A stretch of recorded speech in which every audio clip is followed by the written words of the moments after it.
إن الحمد لله نحمده ونستعينه ونؤمن به ونتوكل عليه ونثني عليه الخير كله ونعوذ بالله من شرور أنفسنا ومن سيئات أعمالنا من يهده الله فلا مضل له ومن يضلل فلا هادي له ونشهد أن لا إله إلا الله وحده لا شريك له ونشهد أن محمدا عبد الله ورسوله الذي أرسله الله بالحق بشيرا ونذيرا وداعيا إلى الله بإذنه وسراجا منيرا أما بعد فإن خير الحديث كتاب الله وخير الهدي هدي محمد صلى الله عليه وسلم وشر الأمور محدثاتها وكل محدثة بدعة وكل بدعة ضلالة وكل ضلالة في النار كما قال عليه الصلاة والسلام يقول الله سبحانه وتعالى وما يلفظ من قول إلا لديه رقيب عتيد سأل معاذ رضي الله تعالى عنه والنبي صلى الله عليه وسلم يا نبي الله أئنا لمؤاخذون بما نتكلم به فأجابه صلى الله عليه وسلم بقوله ثكلتك أمك يا معاذ وهل يكب الناس في النار على وجوههم أو على مناخرهم إلا حصائد ألسنتهم أو كما قال عليه الصلاة والسلام সম্মানিত উপস্থিতি সুধী মণ্ডলী, শুরুতেই আমরা আল্লাহ সুবহানাহু ওয়া তাআলার শুকরগুজার হচ্ছি যে রব্বুল ইজ্জত ওয়াল জালাল মেহেরবানি করে এই সন্ধ্যাবেলায় এই ধরনের একটি দ্বীনি মজলিসে আমাদেরকে একত্রিত হওয়ার তৌফিক দিয়েছেন। এজন্য আমরা আল্লাহ রাব্বুল আলামিনের শুকরিয়া আদায় করি, আলহামদুলিল্লাহ। আমি একটি গুরুত্বপূর্ণ বিষয় নিয়ে আপনাদের সাথে অনেকদিন আগ থেকে শেয়ার করছিলাম। সেই বিষয়টি হচ্ছে আহলে সুন্নাত ওয়াল জামাত এর আকীদাত ক্ষেত্রে যেই মূলনীতিগুলো রয়েছে সেই মূলনীতিগুলো আমরা আলোচনা করছিলাম। আসলে যদি মূলনীতি জানা থাকে অনেক ক্ষেত্রেই বিস্তারিত জানার প্রয়োজন হয় না, আর মূলনীতি জানা না থাকলে বিস্তারিত জানলেও অনেক সময় ভুল হয়ে যায়। যেমন আমরা যদি শিরক বিদআত, কোন কাজটা শিরক, কোন কাজটা বিদআত, এবং কোন কাজের মধ্যে আল্লাহর সন্তুষ্টি আছে, কোন কাজের মধ্যে আল্লাহ তাআলার সন্তুষ্টি নেই, মানে এই যে বিষয়গুলো, এগুলো যদি একটি একটি করে আলোচনা করি, প্রত্যেকটি পয়েন্ট সবগুলো আমাদের মনে থাকবে না, মুখস্থ থাকবে না। কিন্তু যদি এর মূলনীতিগুলো আমরা বলে দিই, মূলনীতিগুলো জেনে যাই, তাহলে এটা আমাদের জন্য সহজ হয়ে যাবে। এখন আপনি সর্বত্রই আপনি কবরে গিয়ে সিজদা দিলেও আপনি যেটা মনে করবেন এটা শিরক, আবার গাছের নিচে গিয়ে সিজদা দিলেও সেটাকে মনে করবেন শিরক, মানুষকে সিজদা করলেও সেটা মনে করবেন শিরক, আবার যদি পাথর তৈরি করে সেই পাথর সিজদা করে থাকেন সেটাও মনে করবেন শিরক, আবার যদি আগুন জ্বালিয়ে সেখানে সিজদা করেন সেটাও কি হবে? শিরক হবে। তাহলে জিনিসটা আপনার কাছে স্পষ্ট হয়ে যাবে। এই জন্য আহলে সুন্নাত ওয়াল জামাত এর মৌলিক যে মূলনীতিগুলো রয়েছে সেই মূলনীতিগুলো নিয়ে আমরা আলোচনা শুরু করেছিলাম, এবং সেটি দীর্ঘ আলোচনার বিষয়। অনেকদিন থেকে আলোচনা শুরু হয়েছে। এই প্রথম যে পয়েন্টটি নিয়ে আমরা আলোচনা শুরু করেছিলাম, এখানে আপনারা যারা নিয়মিত আলোচনায় উপস্থিত হয়েছেন তারা বলতে পারবেন যে প্রথমে আমরা যে আলোচনাটি শুরু করেছি সেটি হচ্ছে তালাক্কি ওয়াল ইস্তিদলাল, মানে দলিল গ্রহণের দিক থেকে এবং কোন বক্তব্য, কোন সিদ্ধান্ত গ্রহণের দিক থেকে আহলে সুন্নাত ওয়াল জামাতের যেই রুলস গুলো রয়েছে, যে মূলনীতিগুলো রয়েছে, ফান্ডামেন্টালস গুলো রয়েছে, সেগুলো মূলত আমরা আলোচনা শুরু করেছি। সেগুলোর 5টি বা 6টি পয়েন্ট আমরা আলোচনা করেছিলাম। লাস্টে গত আলোচনার মধ্যে আমরা একটি গুরুত্বপূর্ণ পয়েন্ট নিয়ে আলোচনা করেছি, সেটি সবার কাছে কঠিন ছিল। বিশেষ করে গত দার্সের মধ্যে আমি বুঝতে পেরেছি যে অনেকেই বুঝতে যথেষ্ট কঠিন হচ্ছিল যে এটা একটু জটিল বিষয়। কারণ হচ্ছে এই জিনিসটি আকলের সাথে সম্পৃক্ত এবং নকলের সাথে সম্পৃক্ত। আকল হচ্ছে ইন্টেলেক্ট, বিবেক। আমাদের প্রত্যেককে আল্লাহ সুবহানাহু ওয়া তাআলা একটা বিবেক দিয়েছেন। বিবেক প্রত্যেকের কাছে আছে, কিন্তু প্রত্যেকের বিবেক সমান নয়। এটা আপনারা বিশ্বাস করবেন তো, ঠিক কিনা? প্রত্যেকের বিবেকের মধ্যে কিছুটা তারতম্য আছে। আমি যতটুকু বুঝি আপনি হয়তো আমার চেয়ে একটু ভালো বুঝেন, আবার আরেকজন আছে আপনার চেয়ে ভালো বুঝে। ওয়া ফাওকা কুল্লি যি ইলমিন আলিম, আল্লাহ সুবহানাহু ওয়া তাআলা কোরআনে কারীমের মধ্যে বলেছেন প্রত্যেক জ্ঞানের উপর জ্ঞানী রয়েছে। সুতরাং মানে এই আকলের মধ্যে মানুষের পার্থক্য রয়েছে, আকল মানুষের সমান পর্যায়ের নয়। আমরা এই বিষয়টি আলোচনা করেছিলাম। আর দ্বিতীয় নম্বরে যে পয়েন্টটি সেটি হচ্ছে নকল। নকল হচ্ছে দলিল, ওহী, যেগুলো ওহীর মাধ্যমে আমাদের কাছে এসেছে। কোরআন এবং হাদিসকে নকল বলা হয় থাকে। কোরআন এবং হাদিস যেহেতু আল্লাহ রাব্বুল আলামিনের পক্ষ থেকে ওহীর মাধ্যমে অবতীর্ণ হয়েছে, সেহেতু কোরআন এবং হাদিসকে নকল বলা হয়েছে। আমরা সেখানে যে মূল পয়েন্টটি আলোচনা করেছিলাম সেটি হচ্ছে কখনো শেখুল ইসলাম আহমদ ইবনে তাইমিয়া রাহমাতুল্লাহ আলাইহি বলেছেন, কখনো একটা সুস্থ বিবেক কোরআন অথবা হাদিসের কোন টেক্সট অথবা কোন বক্তব্যের কোনদিন বিপরীত হতে পারবে না। বিপরীত কোনদিন হতে পারবে না, কোনদিন না। যদি বিপরীত হয় তাহলে বুঝতে হবে হয়তো আকলের অসুস্থতা আছে, অথবা দলিলের নকল, যে নকল দেওয়া হচ্ছে, যে দলিল দেওয়া হচ্ছে, এই দলিল কি নয়, সঠিক নয়। এই জন্য আমরা অনেকগুলো উদাহরণ দিয়েছি, আপনাদের সামনে অনেকগুলো উদাহরণ পেশ করেছি। মিথ্যা হাদিসগুলো আমরা দেখি হাজার হাজার কোটি কোটি সওয়াব। একটা বললেন লা ইলাহা ইল্লাল্লাহ পড়লেন 10 বার বা 20 বার, ওই কোটি সওয়াব।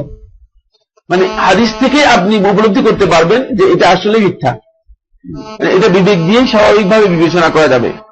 আবার কিছু কিছু বিষয় আছে বিবেক দিয়ে বিবেচনা করার নয়, সেটা বিবেচনা করার জন্য আপনাকে যেতে হবে, আমি বলেছি, ইলমুল হাদিসের কাছে। বিবেক দিয়ে আপনি হাদিসকে নোট করে দিবেন। একদল লোক বর্তমানে বের হয়েছে যারা হাদিসকে অস্বীকার করে। এরকম কোন গ্রুপের সন্ধানকে আপনারা পেয়েছেন কিনা? কোরআনী গ্রুপ বাংলাদেশে ব্যাপক প্রচারণা চালাচ্ছে। কোরআনী একটা গ্রুপ আছে, নেটে তাদের বিশাল মানে কাজ রয়েছে, এবং আমেরিকা বেসড একটা বড় নেটওয়ার্ক, এবং তাদের কাজ একটাই। এটা সর্বপ্রথম এই মানে চক্রটি আবিষ্কার করেছে খ্রিস্টানরা। খ্রিস্টানরা দেখলো যে যদি মুসলমানদেরকে ইবাদত থেকে বিচ্ছিন্ন করা মানে করতে হয়, তাহলে একটা পলিসি করতে হবে, সেটা হচ্ছে যে কোরআন মানি, হাদিস মানি না। এই জিনিসটুকু যদি মুসলমানদের মধ্যে চালু করে দেওয়া যায়, তাহলে আর কোনো ইবাদত করার দরকার হবে না। কারণ যে কোরআন মানবে, হাদিস মানবে না, তার নামাজ পড়ার কোনো দরকার আছে কিনা? কোনো দরকার নেই। নামাজ তো কোরআনের মধ্যে কোনো কিছুই নেই। নামাজের কথা শুধু আল্লাহ তাআলা ওয়াকিমুস সালাহ আর সালাহ শব্দ এসেছে। এই সালাহটা কি জিনিস কিছুই উল্লেখ করা হয়নি। এরপরে যাকাত দেওয়ার কোনো দরকার হবে কিনা? কিছুই আসে নাই কোরআনের মধ্যে, সব বিস্তারিত হাদিসের মধ্যে এসেছে। এই জন্য প্রত্যেকটি ইবাদতকে স্বীকার করার একমাত্র পলিসি হচ্ছে যে কোরআন মানি, হাদিস মানি না। কেন হাদিস মানি না? যেহেতু হাদিসের মধ্যে সন্দেহ আছে। হাদিস যারা সংকলন করেছে তারা মিথ্যাও করতে পারে, তারা আল্লাহ রাসূল সাল্লাল্লাহু আলাইহি ওয়াসাল্লামের নামে মিথ্যা চালু করতে পারে। আর সবচেয়ে শক্তিশালী দলিল যে মিথ্যা হাদিস পাওয়া গিয়েছে, অনেকে মিথ্যা হাদিস তৈরি করেছে, সুতরাং এগুলো যে মিথ্যা নয় এটার প্রমাণ কি? কিন্তু সত্য কথা হচ্ছে এটা যে আল্লাহ রাসূল সাল্লাল্লাহু আলাইহি ওয়াসাল্লামের যে সহিহ হাদিসগুলো, এগুলো আল্লাহ রাসূল সাল্লাল্লাহু আলাইহি ওয়াসাল্লাম যেমনিভাবে আল্লাহ তাআলা কোরআনে কারীমকে হেফাজত করেছেন, তেমনিভাবে এই সহিহ হাদিসগুলোকে সংরক্ষণ করেছেন। ইন্না নাহনু নাযালনা যিকর ওয়া ইন্না লাহু লাহাফিজুন। এই আয়াতের তাফসীরের মধ্যে আহলে তাফসীর বলেছেন যে শেখ মুহাম্মদ আমিন শানকিতি রাহমাতুল্লাহ আলাইহি উল্লেখ করেছেন এই আয়াতের তাফসীরের মধ্যে যে যিকর দ্বারা এখানে কোরআন এবং সুন্নাহ সহিহ হাদিস দুটোকে বোঝানো হয়েছে। কোরআনকে বোঝানো হয়েছে, সহিহ হাদিসকে বোঝানো হয়েছে। কারণ রাসূলুল্লাহ সাল্লাল্লাহু আলাইহি ওয়াসাল্লাম যে হাদিসগুলো বলেছেন সহিহ, এগুলো রাসূলুল্লাহ সাল্লাল্লাহু আলাইহি ওয়াসাল্লাম নিজের পক্ষ থেকে বলেছেন, এর কোনো প্রমাণ নেই। বরং কোরআনে কারীম সাক্ষ্য দিচ্ছে এগুলো নিজের পক্ষ থেকে তিনি বলেননি। ওয়া মা ইয়ানতিকু আনিল হাওয়া ইন হুয়া ইল্লা ওয়াহয়ুন ইউহা। তিনি যা কিছু বলতেন সব ওহীর মাধ্যমে বলতেন, যা কিছু বলতেন ওহীর মাধ্যমে বলতেন। সুতরাং রাসূলুল্লাহ সাল্লাল্লাহু আলাইহি ওয়াসাল্লাম এই হাদিসগুলো, টেক্সটগুলো যদিও রাসূলুল্লাহ সাল্লাল্লাহু আলাইহি ওয়াসাল্লাম দিয়ে থাকেন, এই লফজ আছে, যে শব্দগুলো আছে, বর্ণনাগুলো আছে, এই বর্ণনাগুলো রাসূলুল্লাহ সাল্লাল্লাহু আলাইহি ওয়াসাল্লামের, কিন্তু বাট এর যে মর্ম রয়েছে, এর যে বক্তব্য রয়েছে, এই বক্তব্য কার? এটি আল্লাহ রাব্বুল আলামিনের, এটি রাসূলুল্লাহ সাল্লাল্লাহু আলাইহি ওয়াসাল্লাম নিজে দেননি। সুতরাং এখান থেকে প্রমাণিত কোরআন এবং সুন্নাহ দুটোই মূলত বিশুদ্ধ সনদ দ্বারা সাব্যস্ত হয়েছে। আর এই কারণেই রাসূলুল্লাহ সাল্লাল্লাহু আলাইহি ওয়াসাল্লামের জীবদ্দশা থেকে আরম্ভ করে দীর্ঘদিন পর্যন্ত সুন্নাহ এর মধ্যে কোন ধরনের জালিয়াতি, কোন ধরনের সুন্নাহর মধ্যে কোন ধরনের মিথ্যাচার এর প্রমাণ পাওয়া যায় না। সাহাবীদের যুগে এই ধরনের কোন ঘটনা ঘটেনি। কিন্তু পরবর্তী সময় যখন মুসলমানদের মধ্যে মুনাফিক সহ একদল লোক ইসলামে প্রবেশ করেছে ইসলামের ক্ষতি করার জন্য, ইসলামে প্রবেশ করেছে ইসলামের ক্ষতি করার জন্য, এদের মধ্যে কেউ ইহুদিও ছিল, ইসলামে প্রবেশ করেছে উদ্দেশ্য হচ্ছে যে ইসলামের ক্ষতি করবে, যে ইসলামের মধ্যে বড় ধরনের একটা জটিলতা তৈরি করবে। এবং আমরা ইতিহাসের মধ্যে দেখেছি, আপনারা যারা ইতিহাস পড়েছেন বলতে পারবেন, সালাউদ্দিন আইয়ুবীর সময় মিশর এবং সিরিয়াতে প্রায় সব মসজিদের ইমাম যারা ছিল এরা সবাই খ্রিস্টান ছিল, এরা সবাই কি ছিল? খ্রিস্টান ছিল। কিন্তু তারা ছিল মসজিদের ইমাম, মানে তারা খ্রিস্টানদের গুপ্তচরের কাজ করত রাত্রিবেলায়, আর প্রকাশ্যে তারা হচ্ছে ইমাম, মসজিদের ইমাম। এমনকি অল্প কিছুদিন আগে বা আপনার সিরাজগঞ্জের কাছাকাছি কোন এক জায়গায় একজন ইমাম পাওয়া গিয়েছে, সে খ্রিস্টান, শেষে প্রমাণিত হয়েছে সে খ্রিস্টান। এভাবে একদল ইহুদি এবং খ্রিস্টান মানে চক্রান্ত ষড়যন্ত্রমূলক ভাবে ইসলামের মধ্যে প্রবেশ করেছে ইসলামের ক্ষতি করার জন্য। ইসলামের মধ্যে মিথ্যা হাদিস আল্লাহ রাসূল সাল্লাল্লাহু আলাইহি ওয়াসাল্লামের বিপক্ষে তৈরি করেছে। এরপরে বিভিন্ন দল উপদলে মুসলমানরা বিভক্ত হয়েছে। একদল আলী ইবনে আবি তালিব রাদিয়াল্লাহু তাআলাকে আল্লাহ মাহবুদ হিসেবে সাব্যস্ত করেছে,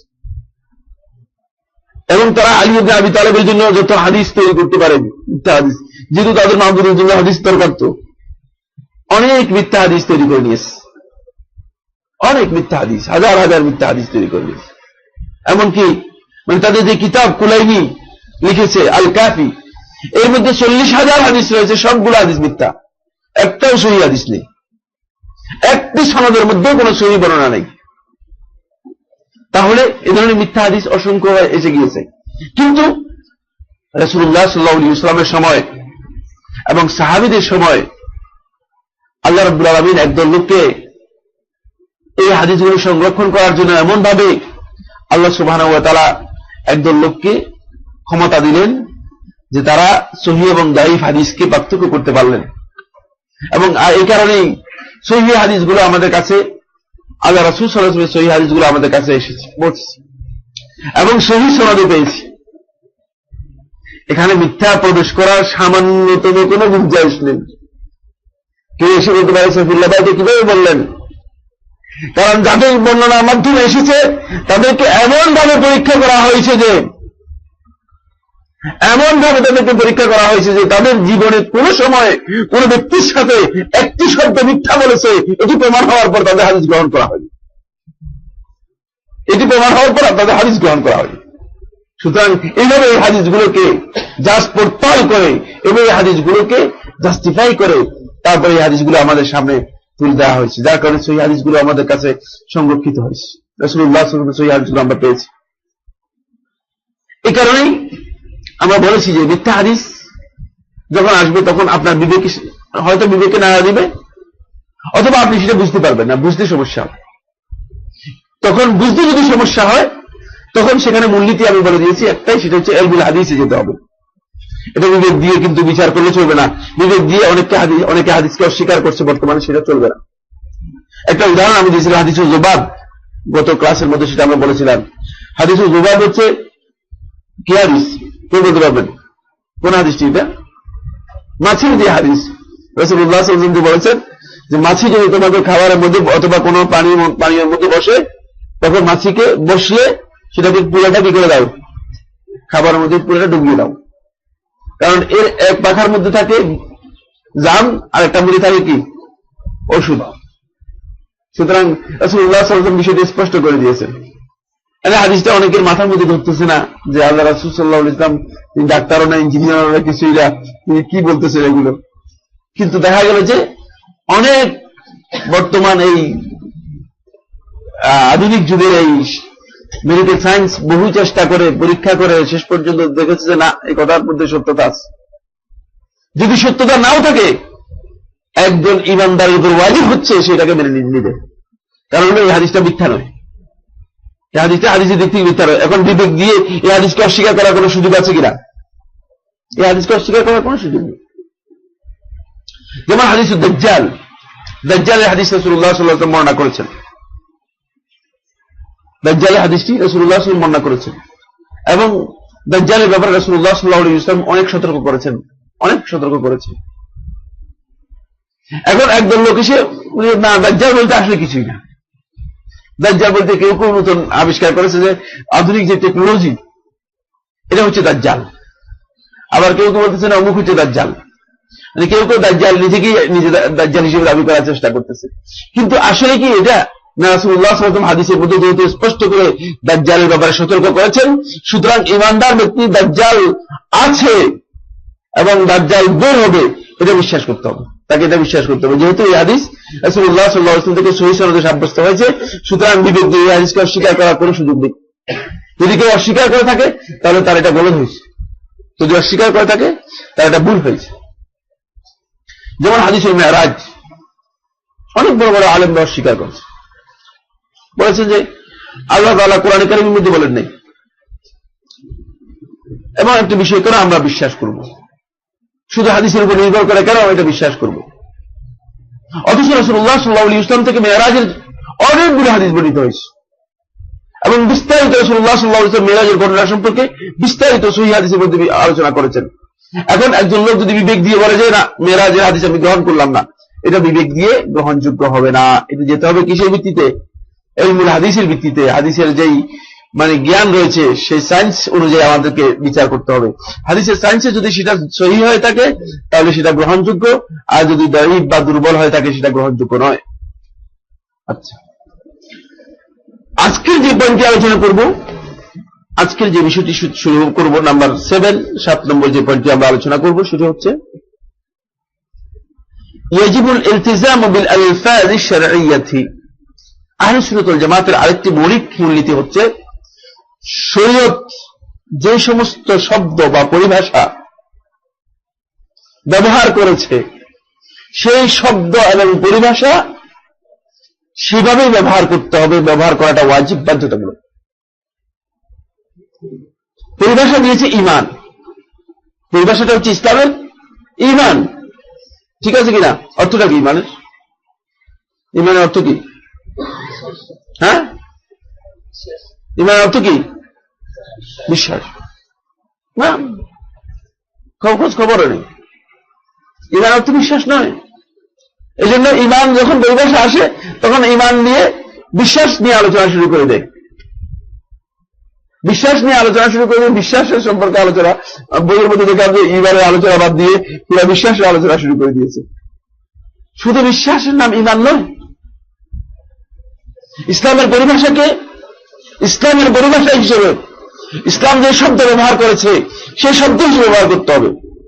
আমি আমার এক আলোচনার মধ্যে, সেখানে বাংলাদেশের বড় আলেম ছিলেন, বড় মসজিদে বড় খতিব, তো তিনি প্রধান অতিথি ছিলেন, আমি ছোটখাটো মেহমান ছিলাম আর কি। তো আমি বলতেছিলাম যে এই যে পরিভাষাগুলোকে বিকৃত করা হয়েছে, সালাতকে নামাজে পরিণত করা হয়েছে, সিয়ামকে রোজায় পরিণত করা হয়েছে, আল্লাহকে খোদায় পরিণত করা হয়েছে, মানে এইভাবে যে মানে পরিভাষাগুলোকে পরিবর্তন করা হয়েছে, ইসলামী পরিভাষাগুলোকে পরিবর্তন করা হয়েছে, এই পরিবর্তনটুকু ইসলামী শরীয়ত কখনো গ্রহণ করে কিনা? ইসলামী শরীয়তের মধ্যে এই পরিবর্তনটুকু গ্রহণযোগ্য নয়। ইসলামী শরীয়তের মধ্যে এই পরিভাষার এই পরিবর্তন গ্রহণযোগ্য নয়। কেন গ্রহণযোগ্য নয়? তখন তিনি আমাকে বললেন যে কেন এই শব্দের পিছিয়ে লাগলেন আপনি? শব্দ পরিবর্তন হলে অসুবিধা কোথায়? জিনিস বুঝে নিতে হলো, কিন্তু ব্যাপারটা বুঝে দেওয়ার জন্য নয়।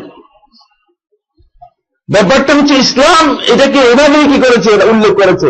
সুতরাং আহলে সুন্নাত ওয়াল জামাত প্রত্যেকটি পরিভাষা, প্রত্যেকটি শব্দ যেটা যেভাবে এসেছে সেটাকে সেভাবে মেনে নিতে হবে এবং সেভাবে মেনে নেওয়াটা ওয়াজিব মনে করে থাকে। এই জন্য আল্লাহ রাব্বুল আলামিনের যে জাতের নাম যেখানে পরিবর্তন করা হয়েছে, যেখানে আল্লাহর নাম খোদা করা হয়েছে, খোদাকে আল্লাহ তাআলা কোন নাম আছে রাখে? হ্যাঁ, আছে? এখন খোদা রাখা, নাম রাখা জায়েজ আছে কিনা আল্লাহকে? আপনি কি মুফতি কিনা? ফতোয়া দিবেন না তাড়াতাড়ি করে ভুল হয়ে যাবে। হ্যাঁ, একদল আল্লাহকে খোদা করে দিয়েছে, আরেকদল বলতেছে গড। বলছে একই জিনিসই তো, ভাষার পার্থক্য, ভাষার পরিবর্তন। মূলত ইসলামী শরীয়তে এই পরিভাষাগুলোকে অপরিহার্যভাবে মেনে নিতে হবে। আকীদার ক্ষেত্রে এই অপরিহার্য পরিভাষাগুলো মেনে নিতে হবে। এই ক্ষেত্রে যত প্রকার শব্দ আছে যেগুলো মানুষ আবিষ্কার করে নিয়েছে, বেদাতি শব্দ, যেগুলো শরীয়ত আসলে অনুমোদন দেয়নি, এই ধরনের শব্দ আল্লাহর জন্য ব্যবহার করা জায়েজ নেই, আকীদার ক্ষেত্রে ব্যবহার করা জায়েজ নেই। এখন যদি বলেন যে ইসলামী পরিভাষা তাসাউফ, এটা কি গ্রহণযোগ্য হবে কিনা? আমরা যাবো যে শরীয়ত আসলে তাসাউফ নামে কোন জিনিসকে স্বীকার দিয়েছে কিনা, খুব ভালো করে বুঝেন। ইসলামী শরীয়তের মধ্যে তাসাউফ নামে কোন পরিভাষা বা কোন শব্দ ব্যবহার হয়েছে কিনা? যদি বলে যে না, তাসাউফ বলতে কিছুই নেই, এটি পরবর্তী সময় লোকেরা আবিষ্কার করেছে, তাহলে আমরা বলবো যে এই শব্দটাই বেদাত। আমাকে একজন বলে, সাইফুল্লাহ ভাই, আপনি পীর শব্দের উপরে এত খেপা কেন? অন্য না, মানে পীর শব্দ থাকুক, শব্দটা থাকুক, কিন্তু আমরা সেটাকে ইসলামাইজ করে দিই, তাহলে তো চললো। তখন বলে যে না, শব্দটাই ইসলামাইজ করা যায় না, কারণ যে শব্দের মধ্যে বেদাত রয়ে গিয়েছে, সেটাকে ইসলামাইজ করার কোনো সুযোগ নেই। ইসলাম সামান্যতম অনুমোদন সেখানে দেয় না,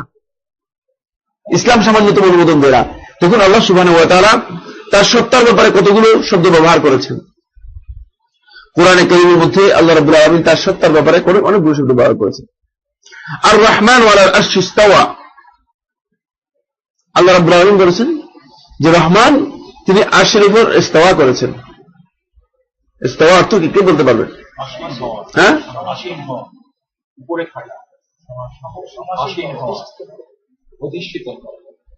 শুদ্ধ কিনা? আসলে শুদ্ধ কিনা? আসীন হওয়া মানে হচ্ছে কোন একটা আসনে গিয়ে বসা। নাউযুবিল্লাহি মিন যালিক, আল্লাহ রাব্বুল আলামিন এটা বলেন নাই। এই জন্য আমাদের অনেকেরই বিশাল বিভ্রান্তি রয়ে গিয়েছে। অধিষ্ঠিত হওয়া করে তিনি ক্ষমতা লাভ করলেন, অধিকার মুক্ত হল, তার অধিকারের মধ্যে আসলো, এটাই অধিষ্ঠিত হওয়া। মূলত আল্লাহ রাব্বুল আলামিন অধিষ্ঠিত হন নাই আরশের উপর। আরশ আল্লাহর মাখলুক, আল্লাহর সৃষ্টি, তিনি আরশের উপর উঠেছেন। ইস্তাওয়া শব্দের সোজা অর্থ হচ্ছে তিনি আরশের উপর উঠেছেন, তার উলুউল মুতলাক সাব্যস্ত হয়েছে, তিনি আরশের উপরে আছেন। কিন্তু কোথায়, কিভাবে আছেন, আর বাকি কিছুই আল্লাহ সুবহানাহু ওয়া তাআলা বলেন নাই। এটা হচ্ছে ইস্তাওয়া। এখন ইস্তাওয়া শব্দকে এই অর্থে ব্যবহার করতে হবে, এছাড়া যদি কোনো বেদাতি অর্থে ব্যবহার করা হয় তাকে, অথবা অধিষ্ঠিত হওয়ার অর্থে ব্যবহার করা হয় তাকে, যে আরশে তিনি অধিকার লাভ করেছেন, আরশের উপর তিনি ক্ষমতাবান হয়েছেন, তাহলে এই শব্দ প্রয়োগ করা জায়েজ নেই। এটা ইসলামী শরীয়ত অনুমোদন দেয় না। আহলে সুন্নাত ওয়াল জামাত এই শব্দের মধ্যে বিকৃতির কোনো সুযোগ নেই। আহলে সুন্নাত ওয়াল জামাতের আকীদা হচ্ছে ঠিক যে শব্দ আল্লাহ রাব্বুল আলামিন ব্যবহার করেছেন সেই শব্দই সেভাবে ব্যবহার করবে। কিন্তু এটাই কি, এর ধরন কি, এর ধরন সম্পর্কে আল্লাহ তাআলা যেহেতু জানান নাই, আমাদের জানার দরকার আছে কিনা?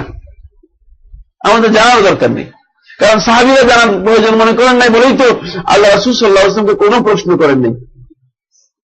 সাহাবীরা এটা প্রশ্ন করতে পারতেন না যে আল্লাহ রাব্বুল আলামিন কিভাবে আরশের উপর উঠেছেন, কিভাবে?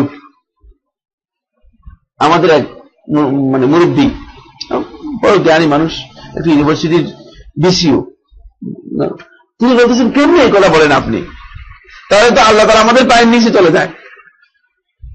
আমরা নাউযুবিল্লাহি মিন যালিক, আমি উলুউল মুতলাকের কথা বলতেছি, আর আপনি চিন্তা করতেছেন আপনার পা গলা দিচ্ছি সেখানেই। আপনার বিবেক এত ক্ষুদ্র যে উলুউল মুতলাক কি জিনিস সেটাই বুঝে নেই। উলুউল মুতলাক হচ্ছে গোটা সৃষ্টি জগতের সবকিছুর উপরে, এটা হচ্ছে উলুউল মুতলাক। আর আপনি চিন্তা করতেছেন আপনার পা, আপনার ক্ষুদ্র চিন্তা এভাবে হয়েছে যে আপনার পাকে আপনি চিন্তা করতেছেন, এটা সবচেয়ে বড় গলত। আল্লাহ রাব্বুল আলামিনের উলুউল মুতলাক সাব্যস্ত হয়েছে। আল্লাহ রাব্বুল আলামিন আমাদের পায়ের নিচে বলতে, আমেরিকা তো আমাদের পায়ের নিচে। সুতরাং আল্লাহ তাআলা কি দুনিয়ার আসমান বলতে কি বাংলাদেশের আসমানের উপর নাকি আমেরিকার আসমানের উপর? বিশাল বিভ্রাট, বড় ধরনের বিভ্রাট। এই বিভ্রান্তির মূল কারণ হচ্ছে মানুষ তার কল্পনা নিয়ে, তার মানে স্বল্প জ্ঞান দিয়ে আল্লাহ রাব্বুল আলামিনকে বিবেচনা করতেছে। নাউযুবিল্লাহি মিন যালিক, আল্লাহ রাব্বুল আলামিনকে স্বল্প জ্ঞান দিয়ে বিবেক দিয়ে বিবেচনা করার কোনো সুযোগ নেই।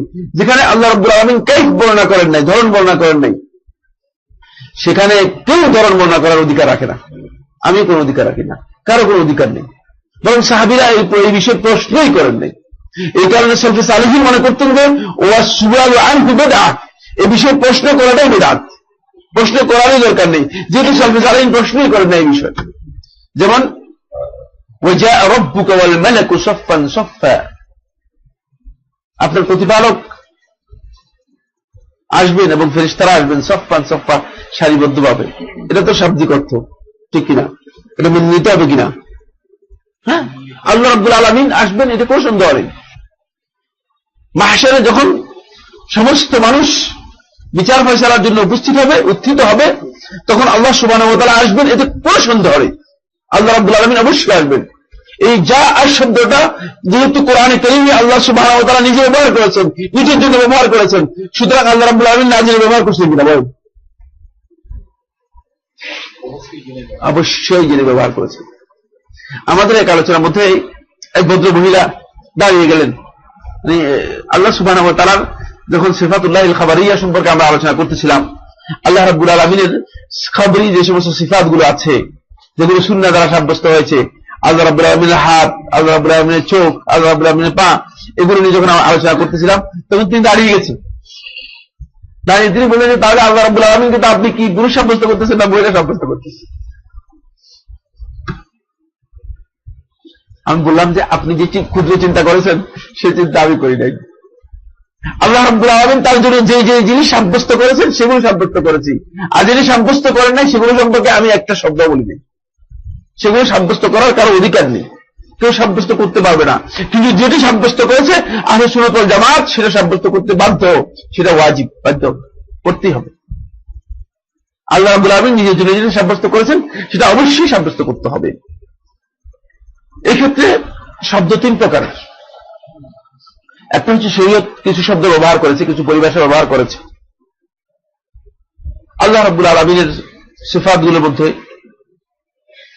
আপনারা দেখবেন আল্লাহ রাব্বুল আলামিনের সিফাত কোরআনে কারীমের মধ্যে এসেছে। অনেক সিফাত আল্লাহ সুবহানাহু ওয়া তাআলা বর্ণনা করেছেন। ইন্নাল্লাহা লা ইস্তাহি আন ইয়াদরিবা মাসালান মা বাউদাতান ফামা ফাওকাহা, আল্লাহ তাআলা কোরআনে কারীমের মধ্যে বলেছেন ইন্নাল্লাহা লা ইস্তাহি, আল্লাহ রাব্বুল আলামিন লজ্জা করেন না। এভাবে এসেছে, আল্লাহ রাব্বুল আলামিন লজ্জা করেন না যে আইয়াদরিবা মাসালান, তোমাদের জন্য এমন একটা উদাহরণ দিবে যেটা বাউদাতান, একটা মশা, ফামা ফাওকা, অথবা মশার চেয়েও ক্ষুদ্র কোন প্রাণীর উদাহরণ আল্লাহ রাব্বুল আলামিন তোমাদের জন্য দেবেন, পেশ করবেন। এতে আল্লাহ রাব্বুল আলামিন লজ্জা করেন না, এতে আল্লাহ রাব্বুল আলামিন লজ্জা নেই, লজ্জা করেন না। এখন এখান থেকে কি কোন ব্যক্তি কথা বলতে পারবে যে আল্লাহ নির্লজ্জ? হ্যাঁ, এই শব্দ ব্যবহার করা যাবে কিনা আল্লাহ তাআলার জন্য? নাউযুবিল্লাহি মিন যালিক, নাউযুবিল্লাহি মিন যালিক, এটা বলা হারাম।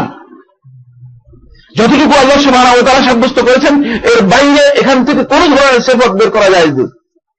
কোথাও আল্লাহ রাব্বুল আলামিন তার জন্য খবর দিয়েছেন ফেরের মাধ্যমে, কাজের মাধ্যমে, সে কাজটুকু সাব্যস্ত হবে, সেখান থেকে কোন ধরনের সিফাত বের করা যায় না। কোথাও সিফাত ব্যবহার করেছেন, সেই সিফাতটুকু ব্যবহার করবে, এর অতিরিক্ত ব্যবহার করে আল্লাহ রাব্বুল আলামিনের জন্য জায়েজ নেই। সুতরাং একজন লোক একটা বই লিখে ফেলেছে, একজন নাম আমি ভুলে গেছি, হয়তো আপনি বলতে পারবেন। আল্লাহ সাকার, গলত। আল্লাহ রাব্বুল আলামিন তার জন্য যতটুকু আকার সাব্যস্ত করেছেন, কিন্তু কোথাও আল্লাহ রাব্বুল আলামিন কথা বলেন যে আল্লাহ তাআলা সাকার। এই শব্দ ব্যবহার করা হারাম। আহলে সুন্নাত ওয়াল জামাত কখনো এই ধরনের শব্দ ব্যবহার করবে না যে শব্দের মধ্যে বিভ্রান্তি রয়েছে, যে শব্দের মধ্যে বিভ্রান্তি রয়েছে। আল্লাহ সাকার বই দেখেছেন না, কি নাম আমি ভুলে গিয়েছি, লেখকের নাম সহ আমার মুখস্থ ছিল, কিন্তু এই মুহূর্তে ভুলে গিয়েছি। আল্লাহ সাকার, আরে কোথায় পেয়েছে? আল্লাহ রাব্বুল আলামিন তার আকৃতির কথা বর্ণনা করেছেন, তার আকৃতি আছে, তার জাতের সাথে সামঞ্জস্যপূর্ণ আকৃতি রয়েছে, কিন্তু এর অর্থ এই নয় যে আল্লাহ রাব্বুল আলামিন সাকার বলে দিয়েছেন নিজেকে। এখান থেকে ইস্তেমবাদ করে, এখান থেকে উদ্ঘাটন করে আল্লাহ রাব্বুল আলামিনকে সাকার সাব্যস্ত করার বক্তব্য দেওয়া, এটা গলত। এটা আহলুস সুন্নাত ওয়াল জামাত কখনো করেন নাই। এই জন্য সালফে সালেহিনের কোন বর্ণনার মধ্যে এই ধরনের কোনো বক্তব্য পাবেন না। এটা হচ্ছে মানে আলফাজ শারঈয়া, শরীয়তে যে সমস্ত শব্দ ব্যবহার করেছে সেগুলো ঠিক সেভাবে ব্যবহার করতে হবে, সেভাবেই প্রয়োগ করতে হবে। এই কারণে আল্লাহ সুবহানাহু ওয়া তাআলা সিফাত যেগুলো আসছে, যেগুলো যেভাবে আসছে সিফাত, ঠিক সেগুলো সেভাবে মেনে নিতে হবে। যে সিফাত আল্লাহ তাআলা আসে নাই সেই সিফাত ব্যবহার করে আল্লাহ রাব্বুল আলামিনের জন্য জায়েজ আছে কিনা? জায়েজ নেই। দেখবে আব্দুল মুত্তালিব একজনের নাম আছে নাকি? এখানে কেউ আছে নাকি এরকম কেউ? আব্দুল মুত্তালিব, মুত্তালিব আল্লাহ তাআলার কোন নাম আছে কিনা? মুত্তালিবের গোলাম, মুত্তালিব আল্লাহ তাআলার কোন নাম আছে? সুতরাং কেউ যদি আল্লাহ রাব্বুল আলামিনের নাম সাব্যস্ত করে মুত্তালিব, এটা কোনদিন হবে কিনা? না, এটা হারাম, জায়েজ নেই। এই নামই শুদ্ধ নয়, এই নামই শুদ্ধ নয়। এটা বিশেষ একটা প্রেক্ষাপটের নাম হয়ে গিয়েছিল আল্লাহ রাসূল সাল্লাল্লাহু আলাইহি ওয়াসাল্লামের দাদার নাম। আল্লাহ রাসূল সাল্লাল্লাহু আলাইহি ওয়াসাল্লামের দাদার নাম কি ছিল বলতে পারবেন কিনা কেউ? হ্যাঁ, একজনও জানে না এখানে? আল্লাহ রাসূল সাল্লাল্লাহু আলাইহি ওয়াসাল্লামের দাদার নাম একজনও জানে না? না, তার নাম ছিল শাইবা। তার নাম ছিল শাইবা। তিনি কুসাইয়ের মানে মদিনাতে কুসাইয়ের পরিবারে তিনি লালিত পালিত হয়েছেন, মদিনাতে গিয়ে লালিত পালিত হয়েছেন। মদিনা থেকে মুত্তালিব যখন তাকে মক্কায় নিয়ে আসলো তখন লোকেরা বলতেছিল যা আল মুত্তালিব ওয়া মা হুয়া আবদুহু, মুত্তালিব আসছে, মুত্তালিবের সাথে তার গোলামও আসছে, মনে করছে এটা তার গোলাম, আর সেটা তার ভাইয়ের ছেলে। তার ভাইয়ের ছেলেকে মানে সে কি করেছে, মদিনা থেকে উদ্ধার করে নিয়ে এসেছে, মক্কায় নিয়ে এসেছে। সেখান থেকে তার নাম হয়ে গেছে আব্দুল মুত্তালিব। তার নাম আসলে আব্দুল মুত্তালিব নয়, তার নাম হচ্ছে শাইবা। তার নাম হচ্ছে কি? শাইবা। যাক, এটা আমার বলার উদ্দেশ্য নয়। আমার বলার উদ্দেশ্য হচ্ছে আল্লাহ রাব্বুল আলামিন তার যেই সিফাত গুলো তিনি বর্ণনা করেন নাই সেগুলো সাব্যস্ত করা যাবে না। আপনি দেখবেন, আউযুবিল্লাহ, আমি আমাদের যে মসজিদে আমি জুমার নামাজ পড়ি সেই মসজিদের মধ্যে খতিব সাহেব প্রতিদিন একটাই খুতবা দেন। খুতবা একটা মুখস্থ করে আসছে, কে বা কারা লিখে দিয়েছে আর কি, হয়তো কোনো জাহেল অথবা আলেম, আমি জানি না কে লিখে দিয়েছে, তবে আলেম লিখছে বলে আমার মনে হচ্ছে না, জাহেলই লিখেছে মনে হচ্ছে। সেখানে আল্লাহ রাব্বুল আলামিনের এত নিকৃষ্ট সিফাত উল্লেখ করে, যেগুলো মানে যেই সিফাত উল্লেখ করলে যদি কেউ বুঝতো তাকে হত্যা করা উচিত। এটা আমি বরদাস্ত করে শুনে যাই, কি করব? মাঝে মধ্যে মন চায় যে মসজিদ থেকে বেরিয়ে চলে যাই, নামাজে না পড়ি, নামাজে না পড়ি, এইভাবে তো দুর্গা, নামাজই না পড়ি। কত বড় জাহেল, কত বড় মূর্খ। আল্লাহ রাব্বুল আলামিনের সিফাত নিজে তৈরি করা যায় না, খেয়াল রাখবেন। নিজেরা সিফাত তৈরি করে নিয়েছে আল্লাহ তাআলা। একটা সিফাত দিয়েছে আল্লাহর আমিনুল ইহসান। আমিনুল ইহসান আল্লাহ তাআলার কোন সিফাত আছে কিনা বলতে পারবেন আপনারা? হ্যাঁ, আছে? কোথাও শুনছেন আল্লাহ তাআলার সিফাত আমিনুল ইহসান? নাউযুবিল্লাহি মিন যালিক। এই কারণে মুতাজিলারা আল্লাহ রাব্বুল আলামিনের সিফাত যখন দেখলো যে আল্লাহ তাআলার সিফাত তো আল্লাহ তাআলা যেগুলো বলেছেন সেগুলো, আর নাম আল্লাহ রাব্বুল আলামিনের নাম এবং সিফাতের মধ্যে দেখা যাচ্ছে বিপরীত হয়ে যাচ্ছে, তখন মুতাজিলারা বলেছেন আল্লাহর সিফাতই মানি না। সিফাত দিলে আল্লাহ রাব্বুল আলামিনের সিফাত নিয়ে কোন দিকে যাব? প্রত্যেকটা সিফাত একটা আল্লাহ সাব্যস্ত হয়ে যাবে, তাআদ্দুদুল ইলাহ হয়ে যাবে, মাবুদ একাধিক হয়ে যাবে। আল্লাহ ঠিক থাকুক আর সিফাত সব অস্বীকার করে বসছে। এটা হলো মুতাজিলারা। আরেক দল আসলো মুতাজিলাদের বিপরীতে, এটা হলো ফালসাফারা, দার্শনিকরা। দার্শনিকরা আল্লাহ রাব্বুল আলামিনের সিফাত দিতে গিয়ে বলল যে সিফাতগুলো আল্লাহ তাআলা দিয়েছেন এগুলো ঠিক হয় নাই, এগুলো আল্লাহ রাব্বুল আলামিন নিজের জন্য এই যে সিফাতগুলো দিয়েছেন এগুলো ঠিক হয় নাই। আল্লাহ রাব্বুল আলামিনের জন্য যে সিফাতগুলো দেওয়া দরকার সেগুলো হচ্ছে এই। তারা নিজেদের পক্ষ থেকে সিফাত তৈরি করে দিয়েছে, তাদের বিবেক অনুযায়ী 7টা সিফাত তারা তৈরি করে দিয়েছে। তার মধ্যে একটা বড় সিফাত হচ্ছে আল কাদিম। দেখবেন যে যত কিতাব আছে, আকীদার যত বই আছে বাংলাদেশে, সবগুলোর মধ্যে আল্লাহ তাআলার অন্য একটা সবচেয়ে বড় পরিচয় হচ্ছে আল্লাহ হচ্ছে আল কাদিম। নাউযুবিল্লাহি মিন যালিক। আল্লাহ রাব্বুল আলামিনকে কাদিম পরিচয় দেয়া শব্দ শুদ্ধ হয়েও এটি জায়েজ নেই। আহলুস সুন্নাত ওয়াল জামাত এটাকে কি করেন না, গ্রহণ করেন না। শব্দ শুদ্ধ হতে পারে, অনেক শব্দ আছে শুদ্ধ হতে পারে, ব্যবহার শুদ্ধ হতে পারে, কিন্তু ব্যবহার শুদ্ধ হবে বলেই এটা আল্লাহর শানে ব্যবহার করা জায়েজ নেই। আল্লাহ রাব্বুল আলামিনের শানে ব্যবহার করা জায়েজ নেই। এই বিষয়ে অনেক দীর্ঘ আলোচনা, সেদিকে আমি যাচ্ছি না। মূল কথা যেটা সেটা হচ্ছে আল্লাহ রাব্বুল আলামিনের কোন সিফাত নিজের পক্ষ থেকে তৈরি করে দেয়া জায়েজ নেই। যদি কেউ তৈরি করে দেয় তাহলে সেটি বেদাত হবে এবং বেদাতি পরিভাষা হবে, বেদাতি পরিভাষা। কিছু শব্দ আছে যেগুলো বেদাতিরা গ্রহণ করে নিয়েছে। বেদাতের পরিভাষা হওয়ার কারণে আহলে সুন্নাত ওয়াল জামাত এই সমস্ত পরিভাষাকে কখনো গ্রহণ করেন না। আহলে সুন্নাত ওয়াল জামাত এই সমস্ত পরিভাষা গ্রহণ করেন, সেটা বেদাতের শেয়ার হয়ে গিয়েছে, বেদাতের মাধ্যম হয়ে গিয়েছে। যেমন মিলাদ শব্দটা, এই শব্দ হারাম কিছুই না। মিলাদ শব্দ শাব্দিক অর্থ হচ্ছে জন্ম, এটা হারাম কিছুই না। কিন্তু এখন এটা বেদাতি, এমন বেদাতে পরিণত হয়েছে যে মিলাদ বলতে কিন্তু জন্মকে বোঝায় না, মিলাদ বলতে কাকে বোঝায়? এমন একটা অনুষ্ঠান যে অনুষ্ঠানের মধ্যে রাসূলুল্লাহ সাল্লাল্লাহু আলাইহি ওয়াসাল্লামের নামে কিছু কবিতা আবৃত্তি করা হয়, গান বা কিছু গান বলা হয় থাকে, কিছু শ্লোক বলা হয় থাকে, যেখানে নারী পুরুষ, কখনো নারী পুরুষ ভিন্নভাবে অথবা কখনো নারী পুরুষ একসাথে, সেখানে রাসূলুল্লাহ সাল্লাল্লাহু আলাইহি ওয়াসাল্লামের নামে কিছু স্তুতি বর্ণনা করে এবং সেটা ঘটা করে একটা আনুষ্ঠানিকতা করা হয় থাকে সওয়াবের উদ্দেশ্যে। এটা সাহাবীরাও করে নাই, তাবেঈরাও করে নাই, কেউ করে নাই। এটা এর চেয়ে বড় বিদআত পৃথিবীতে আছে কিনা? এর চেয়ে বড় বিদআত পৃথিবীতে নেই। এই জন্য এই শব্দ এখন আর আহলে সুন্নাত ওয়াল জামাতের কাছে এটা কোন গর্হিত শব্দ। আহলে সুন্নাত ওয়াল জামাত কখনো এই ধরনের বিদআতি শব্দ প্রয়োগ করে না, বিদআতি শব্দ ব্যবহার করবে না। সুবহানাল্লাহ। রাসূলুল্লাহ সাল্লাল্লাহু আলাইহি ওয়াসাল্লামের শানে দেখবেন আল্লাহ তাআলার নাম যদি 99টা হয়, সহিহ বুখারী হাদিসের মধ্যে এসেছে ইন্না লিল্লাহি 99 মিআতান ইল্লা ওয়াহিদান ইসমা। আল্লাহ রাব্বুল আলামিনের জন্য 99টি নাম রয়েছে, 100 থেকে একটি কম নাম রয়েছে আল্লাহ রাব্বুল আলামিন। ফামান আদ্দাহা ওয়া আহসাহা দাখালাল জান্নাহ, যে এগুলোকে গণনা করলো এবং এগুলোকে যথাযথভাবে সংরক্ষণ করলো সে জান্নাতে প্রবেশ করবে। এটা সহিহ বুখারী হাদিস, রাসূলুল্লাহ সাল্লাল্লাহু আলাইহি ওয়াসাল্লাম বলেছেন। এখন আসুন, আল্লাহ তাআলা যদি 99 নাম থাকে তাহলে রাসূলের 99 থাকবে না কেন? এগুলো বেদাতিরা রাসূলের 99 নাম তৈরি করে দিয়েছে। বহু ক্যালেন্ডার পাওয়া যায়, ক্যালেন্ডারের মধ্যে দেখবেন যে রাসূল সাল্লাল্লাহু আলাইহি ওয়াসাল্লামের 99 নাম, যত প্রকার আল্লাহর নাম রাসূলের নাম একসাথ করে দিয়েছে, অনেক জায়গায় সব নাম একসাথ করে দিয়েছে। উদ্দেশ্য কি? উদ্দেশ্য হচ্ছে রাসূলকেও আল্লাহর সমপর্যায়ে নিয়ে দেওয়া।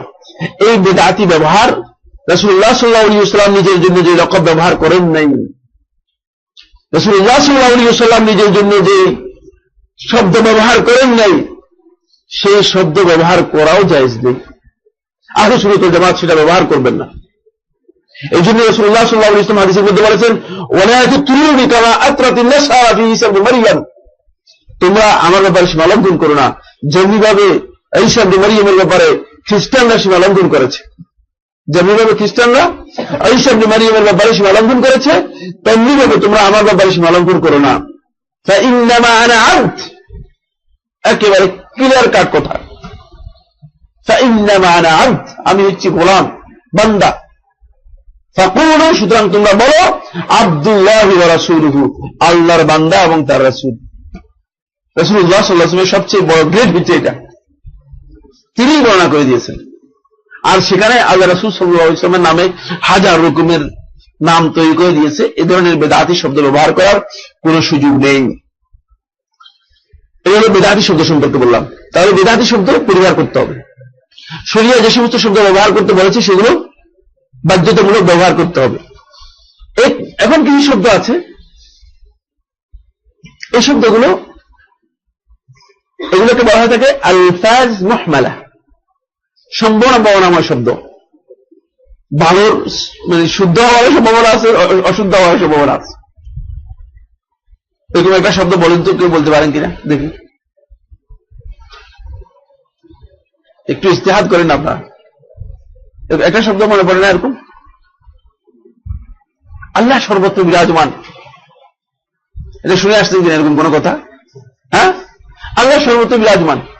আরে আল্লাহ সর্বত্র বিরাজমান, এখন এই শব্দটা এটা কি গর্হিত, নিষিদ্ধ?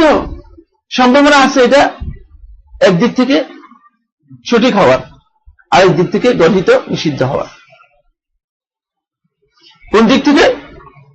আল্লাহ রাব্বুল আলামিন বলে দিয়েছেন কোরআন কারীমের মধ্যে, আল্লাহ সুবহানাহু ওয়া তাআলা বলেছেন যে তিনি সব কিছু জানেন এবং সব কিছু দেখেন, সর্বদ্রষ্টা সর্বশ্রোতা, ওয়া হুয়াস সামিউল বাসীর, এবং সব কিছু তিনি জানেন, সবকিছু তার ইলমের মধ্যে রয়েছে, তার ইলমের বাইরে কোনো জিনিস নেই। এবং তিনি বলেছেন আইনামা তাকুনু, তিনি বলেছেন তোমরা যেখানেই থাকো, হাইসুমা কুনতুম ওয়া হুয়া মাআকুম হাইসুমা কুনতুম, তোমরা যেখানেই থাকো তিনি সেখানেই আছেন। অর্থাৎ তিনি তার জ্ঞান, তার ইলম, তার জানা সেখানেই রয়েছে, তার জানার সব সর্বত্র।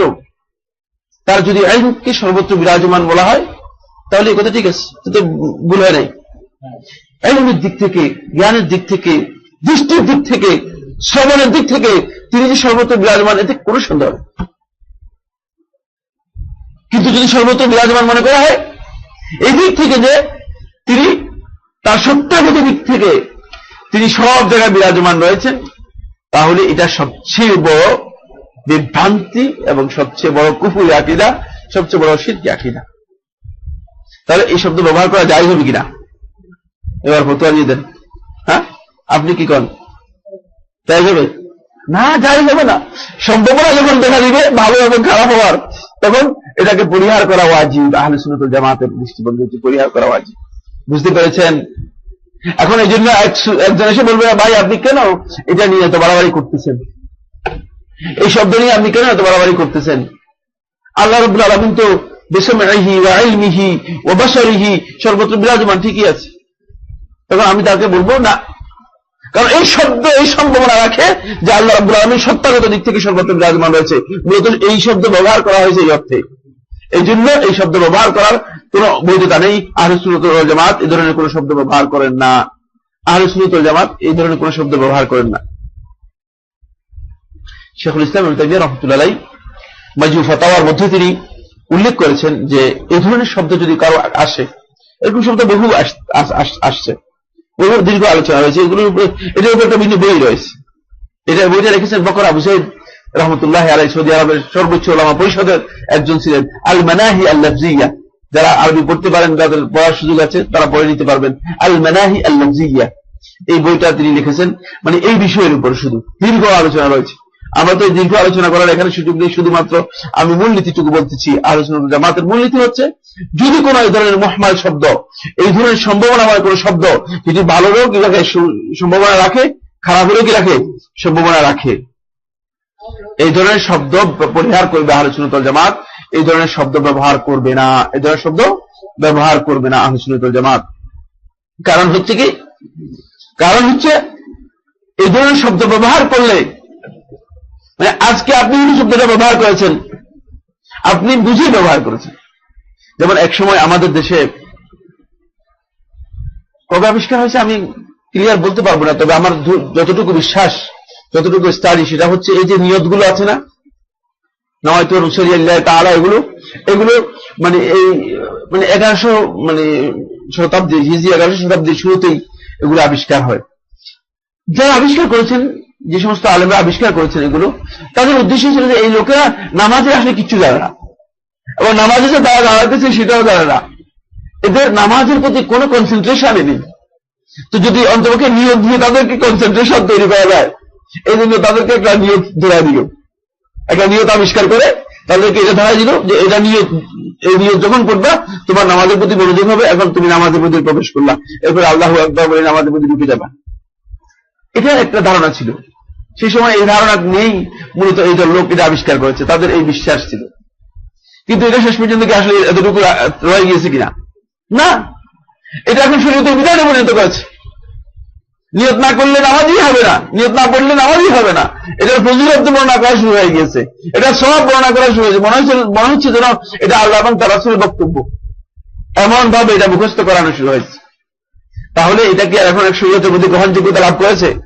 এক সময় সেটা পরিবর্তন হয়ে মানুষ বুঝবে না, পরবর্তী সময় আপনি যেই শব্দটা এখন ব্যবহার করেছেন, যেটা এখন হয়তো ব্যবহার করতে পারেন যে হ্যাঁ এটা এভাবে ব্যবহার করা বৈধ হতে পারে, কিন্তু পরবর্তী সময় লোকেরা মনে করবে যে হ্যাঁ অমুকে ব্যবহার করে গেছে। যেমন যদি আমি বলি আশরাফ আলী থানভী ব্যবহার করেছেন, তাহলে এবার আপনারা তো বলবেন আশরাফ আলী থানবীর মতো রূপ ব্যবহার করেছেন, তাহলে কি আপনি এটাকে, আপনি কে, আপনার পরিচয় কি, আপনি কি কি বলতে চান? তিনি ব্যবহার করেছেন। কিন্তু বাস্তবতা হচ্ছে এই যে এটা রূপান্তরিত হয়ে গিয়ে এক পর্যায়ে ইবাদতে রূপান্তরিত হয়ে যাবে, এক পর্যায়ে এটা শরীয়তের শব্দ পরিণত হয়ে যাবে, শেষ পর্যন্ত সেখান থেকে আর মানুষদেরকে ঘুরাতে পারবেন না, ফিরাতে পারবেন না। এই জন্য আহলে সুন্নাত ওয়াল জামাতের বক্তব্য হচ্ছে এই ধরনের কোন সম্ভাবনাময় শব্দ যদি আসে, এই সম্ভাবনাময় শব্দ কখনো ব্যবহার করবে না, পরিহার করবে, সব অবস্থা পরিহার করবে, বর্জন করে চলবে, সব অবস্থা সেটা বর্জন করে চলবে। আচ্ছা, এরপরে 8 নম্বর পয়েন্ট, এটি আরো গুরুত্বপূর্ণ পয়েন্ট। এই পয়েন্টটি, এই মাসআলাটি দীর্ঘ আলোচনা করবো না, দীর্ঘ প্রত্যেকটি পয়েন্ট এগুলো মূলনীতি, এই জন্য এগুলোর মধ্যে অনেক কথা আছে এবং এগুলোর উপর ভিন্ন ভিন্ন বই রয়েছে, প্রত্যেকটা পয়েন্টের উপর ভিন্ন ভিন্ন বই রয়েছে। আল ইসমাতু সাবিতাতুন লিরাসূল সাল্লাল্লাহু আলাইহি ওয়াসাল্লাম। ইসমাত রাসূলুল্লাহ সাল্লাল্লাহু আলাইহি ওয়াসাল্লামের জন্য শুধু সাব্যস্ত হয়েছে। ইসমাত হচ্ছে সকল প্রকার গুনাহ এবং পাপ কাজ থেকে নিজেকে মুক্ত রাখা বা মুক্ত থাকা, এটা হচ্ছে ইসমাত। আর এই ইসমাত, পাপ থেকে মুক্ত থাকা, একমাত্র রাসূল এবং নবীদের জন্য সাব্যস্ত হয়েছে। এখানে আমরা যেহেতু আমাদের আলোচনার জন্য আরো নবীদের কথা আমরা এখানে নিয়ে আসবো। আর ইসমাতু সাবিতাতুন লিরাসূল সাল্লাল্লাহু আলাইহি ওয়াসাল্লাম কার জন্য? শুধু রাসূলের জন্য সাব্যস্ত হয়েছে। এরপরে আসেন, এখন আপনি বলতে পারেন যে আচ্ছা, আপনি যে বললেন রাসূলের জন্য সাব্যস্ত হয়েছে, অথচ হাদিসের মধ্যে রাসূলুল্লাহ সাল্লাল্লাহু আলাইহি ওয়াসাল্লাম যে কথা বলছেন, লা তাজতামিউ উম্মতি আলা দালালাহ, আমার উম্মত কখনো বিভ্রান্তির উপর ঐকমত্যে পৌঁছবে না। তাহলে এখানে তো ইসমাত সাব্যস্ত হচ্ছে উম্মত। এই জন্য দ্বিতীয় পয়েন্ট হচ্ছে ওয়াল উম্মাতু ফি মাজমুইহা মাসুমাতুন মিনাল ইজতিমাই আলা দালালাহ। আর গোটা উম্মত যদি কোন একটি বিষয়ে ঐকমত্যে পৌঁছে, তাহলে তাদের ইসমাত সাব্যস্ত হয়েছে, তারা কখনো বিভ্রান্তির উপর একমত হবে না, যেহেতু রাসূলুল্লাহ সাল্লাল্লাহু আলাইহি ওয়াসাল্লাম হাদিসের মাধ্যমে সেটা কি করেছেন, বর্ণনা করে গিয়েছেন, হাদিসের মাধ্যমে সে সাব্যস্ত হয়েছে। সুতরাং রাসূলুল্লাহ সাল্লাল্লাহু আলাইহি ওয়াসাল্লামের বক্তব্যের কারণে উম্মতের সমষ্টির কি সাব্যস্ত হয়েছে, ইসমাত সাব্যস্ত হয়েছে, একক কোন ব্যক্তি নয়। ওয়া আম্মা আহাদুহা, এবার আসতেছি, একক কোন ব্যক্তি উম্মতের, ফালা ইসমাত লি আহাদিন মিনহুম, তাদের কারো জন্য কোন ইসমাত সাব্যস্ত হয়নি, কারো জন্য কোন ইসমাত সাব্যস্ত হয়নি। সুতরাং কোন ওলির জন্য, কোন তথাকথিত গাউস কুতুবের জন্য, কোন তথাকথিত পীর সাহেবের জন্য ইসমাত সাব্যস্ত হবে কিনা? না, কোন ব্যক্তির ইসমাত সাব্যস্ত, আমি সাইফুল্লাহর ইসমাত সাব্যস্ত হবে না, অনুরূপ ভাবে কোন আলেমের ইসমাত নেই, কোন আলেম ব্যক্তির জন্য ইসমাত সাব্যস্ত হবে না, কোন আলেম ব্যক্তি নিষ্পাপ মাসুম, এটি কোন অবস্থায় কারো বলা জায়েজ নেই। এক্ষেত্রে মুসলিম উম্মাহ দ্বিধা বিভক্ত হয়ে গেছে। এবার আপনারা বলবেন কি বলতেছেন, এগুলো অনেক দীর্ঘ আলোচনা, বিশাল এক বিভ্রান্তি মাসআলাতুল ইসমাতে তৈরি হয়েছে,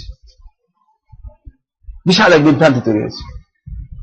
আসুন, 1 নম্বর বিভ্রান্তি হচ্ছে আহলে সুন্নাত ওয়াল জামাতের মূলনীতি আমি কিন্তু বলে দিয়েছি। আহলে সুন্নাত ওয়াল জামাতের বাইরে গিয়ে একদল লোক সুফিবাদী দৃষ্টিভঙ্গি যারা পোষণ করে থাকে, সুফিবাদী দৃষ্টিভঙ্গিতে যারা বিশ্বাসী, তারা মনে করে থাকেন যে তাদের যেই শাইখ আছে, তাদের যে পীর আছে, অথবা তাদের যে বুজুর্গ আছে, কখনো কখনো তার জন্য ইসমাত সাব্যস্ত হতে পারে, নাউজুবিল্লাহ। এই জন্য তারা শাইখের জন্য তাদের দুটি শর্ত, শাইখের হাতে বায়াত হওয়ার জন্য দুটি শর্ত। 1 নম্বর শর্ত হচ্ছে কোন ধরনের প্রশ্ন করা যাবে না, প্রশ্ন হারাম। আমাদের এখানে তো আপনারা লিখিত করতে পারেন প্রশ্ন, আবার যাওয়ার সময় মুখে প্রশ্ন করতে পারেন, ওখানে প্রশ্ন করা একেবারে হারাম, নিষিদ্ধ, কোন অবস্থা আপনি প্রশ্ন করতে পারবেন না, প্রশ্ন নিষিদ্ধ। এটা 1 নম্বর বিষয়। 2 নম্বর বিষয় হচ্ছে ওই শেখ, ওই পীর, ওই বুজুর্গ, ওই তথাকথিত ওলি যে দিক নির্দেশনা দিয়েছে, সেটা যদি শরীয়তের পরিপন্থী হয়, সেটা মেনে নেওয়া ওয়াজিব। এর অর্থ কি? এর অর্থ হচ্ছে শুধু তার জন্য ইসমত সাব্যস্ত করছে তা নয়, বরং তার জন্য শরীয়ত সাব্যস্ত করে দেওয়া হয়েছে, মানে সে শরীয়তের বিধান দিতে পারবে। রাসূল যেমনিভাবে শরীয়তের বিধান দিতেন, ঠিক তেমনি ভাবে শরীয়তের বিধানও সে দিতে পারবে। এবং এই বিশ্বাস ও বিশ্বাসী দেবন্দী আলেমরা, আল্লাহ তাদেরকে হিদায়াত দান করুন। সবচেয়ে বড় বিভ্রান্তের মধ্যে অন্যতম বিভ্রান্তি দেবন্দী আলেমদের, যে তারা এই বিশ্বাসে বিশ্বাস করে থাকে। তারা মনে করে থাকেন যে তাদের বিশ্বাস বুজুর্গ যিনি আছেন তিনি যেটা বলেছেন সেটা যদি মিথ্যা হয়ে থাকে তাহলেও কিন্তু সেটা হক, সেটা যদি ভুল হয়ে থাকে কোরআন এবং হাদিস অনুযায়ী তারপরেও সেটা হক। এই বিধান আহলে সুন্নাত ওয়াল জামাত কখনো এই বিধান কখনো গ্রহণ করে না। কোত্থেকে বলে এটা? এটা একটা প্রশ্ন হতে পারে যে কোত্থেকে এই জিনিসটুকু আসলো তাদের কাছে, তারা আসলে কিভাবে এটাকে মানে আবিষ্কার করলেন।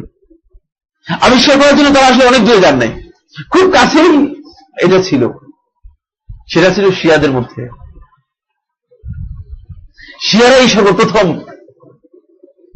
যেমনি ভাবে নবীদের ইসমত সাব্যস্ত করেছে তেমনি ভাবে তাদের ইমামদের ইসমত সাব্যস্ত করেছে। ইমামদের জন্য ইসমত শুধু সাব্যস্ত করেছে তা নয়, ইমামদের জন্য শরীয়তের অধিকার পর্যন্ত সাব্যস্ত করেছে। মূলত শিয়াদের থেকে এটা ট্রান্সফার হয়ে শেষ পর্যন্ত সুফিদের কাছে এসেছে। শিয়া মনে করে থাকে যে তাদের যত ইমাম আছে সমস্ত ইমামরা মাসুম, প্রত্যেক ইমাম মাসুম, বেগুনা নিষ্পাপ, প্রকাশ্যে গুনাহ করতেছে এই ইমামও কি বেগুনা মাসুম নিষ্পাপ তাদের কাছে। তারপরে ইমাম শরীয়ত দিতে পারেন। এই জন্য আল্লাহ রাসূল সাল্লাল্লাহু আলাইহি ওয়াসাল্লাম যত শরীয়ত আছে সবগুলোকে মানসুখ করে দিয়েছে, বাতিল করে দিয়েছে তাদের ইমামদের শরীয়ত দিয়ে। তাদের ইমামদের শরীয়ত দিয়ে তারা রাসূলুল্লাহ সাল্লাল্লাহু আলাইহি ওয়াসাল্লাম যতগুলো বিধান দিয়েছেন সবগুলো বিধানকে তারা বাতিল করে দিয়েছে। এর একটি মাত্র কারণ, সেটা হচ্ছে তারা ইমামদেরকে মনে করে তাকে তারা শরীয়ত দিতে পারে, শরীয়তের বিধান দিতে পারে, অনুরূপভাবে তাদের ইসমত সাব্যস্ত করেছে। শিয়াদের থেকে মূলত এই সুফিবাদীরা এটা পেয়েছে। কিন্তু আদৌ কি আসলে আল্লাহ রাসূল সাল্লাল্লাহু আলাইহি ওয়াসাল্লাম কোন সাহাবীর ইসমত সাব্যস্ত করেছেন? সাহাবীদের ব্যাপারে আল্লাহ রাসূল সাল্লাল্লাহু আলাইহি ওয়াসাল্লাম কখনো কোন সাহাবীর ইসমত সাব্যস্ত করেননি। কোন সাহাবীদের কোন কারণে যদি ভুল হয়েছে, সেটা প্রমাণিত হয়েছে আল্লাহ রাসূল সাল্লাল্লাহু আলাইহি ওয়াসাল্লামের কাছে, সেই ভুলের জন্য আল্লাহ রাসূল সাল্লাল্লাহু আলাইহি ওয়াসাল্লাম তাকে শাস্তি দিয়েছেন, তাকে শাস্তি দিয়েছেন। সেই ভুলের জন্য কি দিয়েছেন? তাকে শাস্তি দিয়েছেন, কিন্তু ইসমত সাব্যস্ত করেন নাই। কিন্তু একটি জিনিস সাহাবীদের জন্য সাব্যস্ত করা হয়েছে, সেই বিষয়টি হচ্ছে সাহাবীদের আদালত রাসূলুল্লাহ সাল্লাল্লাহু আলাইহি ওয়াসাল্লাম সাক্ষ্য দিয়ে সাব্যস্ত করে দিয়ে গেছেন। সমস্ত সাহাবীদের আদালতের ব্যাপারে কোন ধরনের প্রশ্ন উত্থাপন করা উম্মতের কারো জন্য জায়েজ নেই। উম্মতের কারো জন্য কি নেই? জায়েজ নেই। কেন জায়েজ নেই? আল্লাহ রাসূল সাল্লাল্লাহু আলাইহি ওয়াসাল্লাম বলেছেন, আসহাবি কুল্লুহুম উদুল, যে আমার সাহাবীরা সবাই আদিল, ন্যায়পরায়ণ, তাদের আদালত সাব্যস্ত হয়েছে।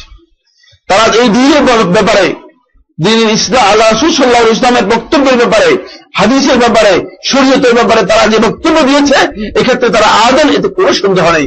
উম্মতের কারো কোনো সন্দেহ করার অবকাশ নেই। এই জন্য সাহাবীদের ক্ষেত্রে যদি কোনো জাহালত তৈরি হয়, যেমন হাদিসের মধ্যে দেখবেন আপনার হাদিসের কিতাবগুলোর মধ্যে, আনরাজুলি মিন আসহাবি নবী সাল্লাল্লাহু আলাইহি ওয়াসাল্লাম, আল্লাহ রাসূল সাল্লাল্লাহু আলাইহি ওয়াসাল্লাম সাহাবীদের মধ্যে থেকে এক ব্যক্তি থেকে বর্ণিত। এই হাদিসটা কি দাঈফ না সহিহ? হ্যাঁ, দাঈফ না? না, দাঈফ হবে না। এটা সাহাবীর ক্ষেত্রে জাহালাত, সাহাবীর নাম যদি উল্লেখ নাও থাকে তাহলে তার আদালত সাব্যস্ত, যেহেতু আসহাবি নবী সাল্লাল্লাহু আলাইহি ওয়াসাল্লাম বলে দেওয়া হয়েছে, সুতরাং এটা তার আদালতের জন্য যথেষ্ট। আল্লাহ রাসূল সাল্লাল্লাহু আলাইহি ওয়াসাল্লাম সাহাবীর যখন বলা হয়েছে যে সাহাবীদের একজন, এতটুকু আদালতের জন্য যথেষ্ট। উম্মতের কারো আর প্রশ্ন করা জায়েজ নেই।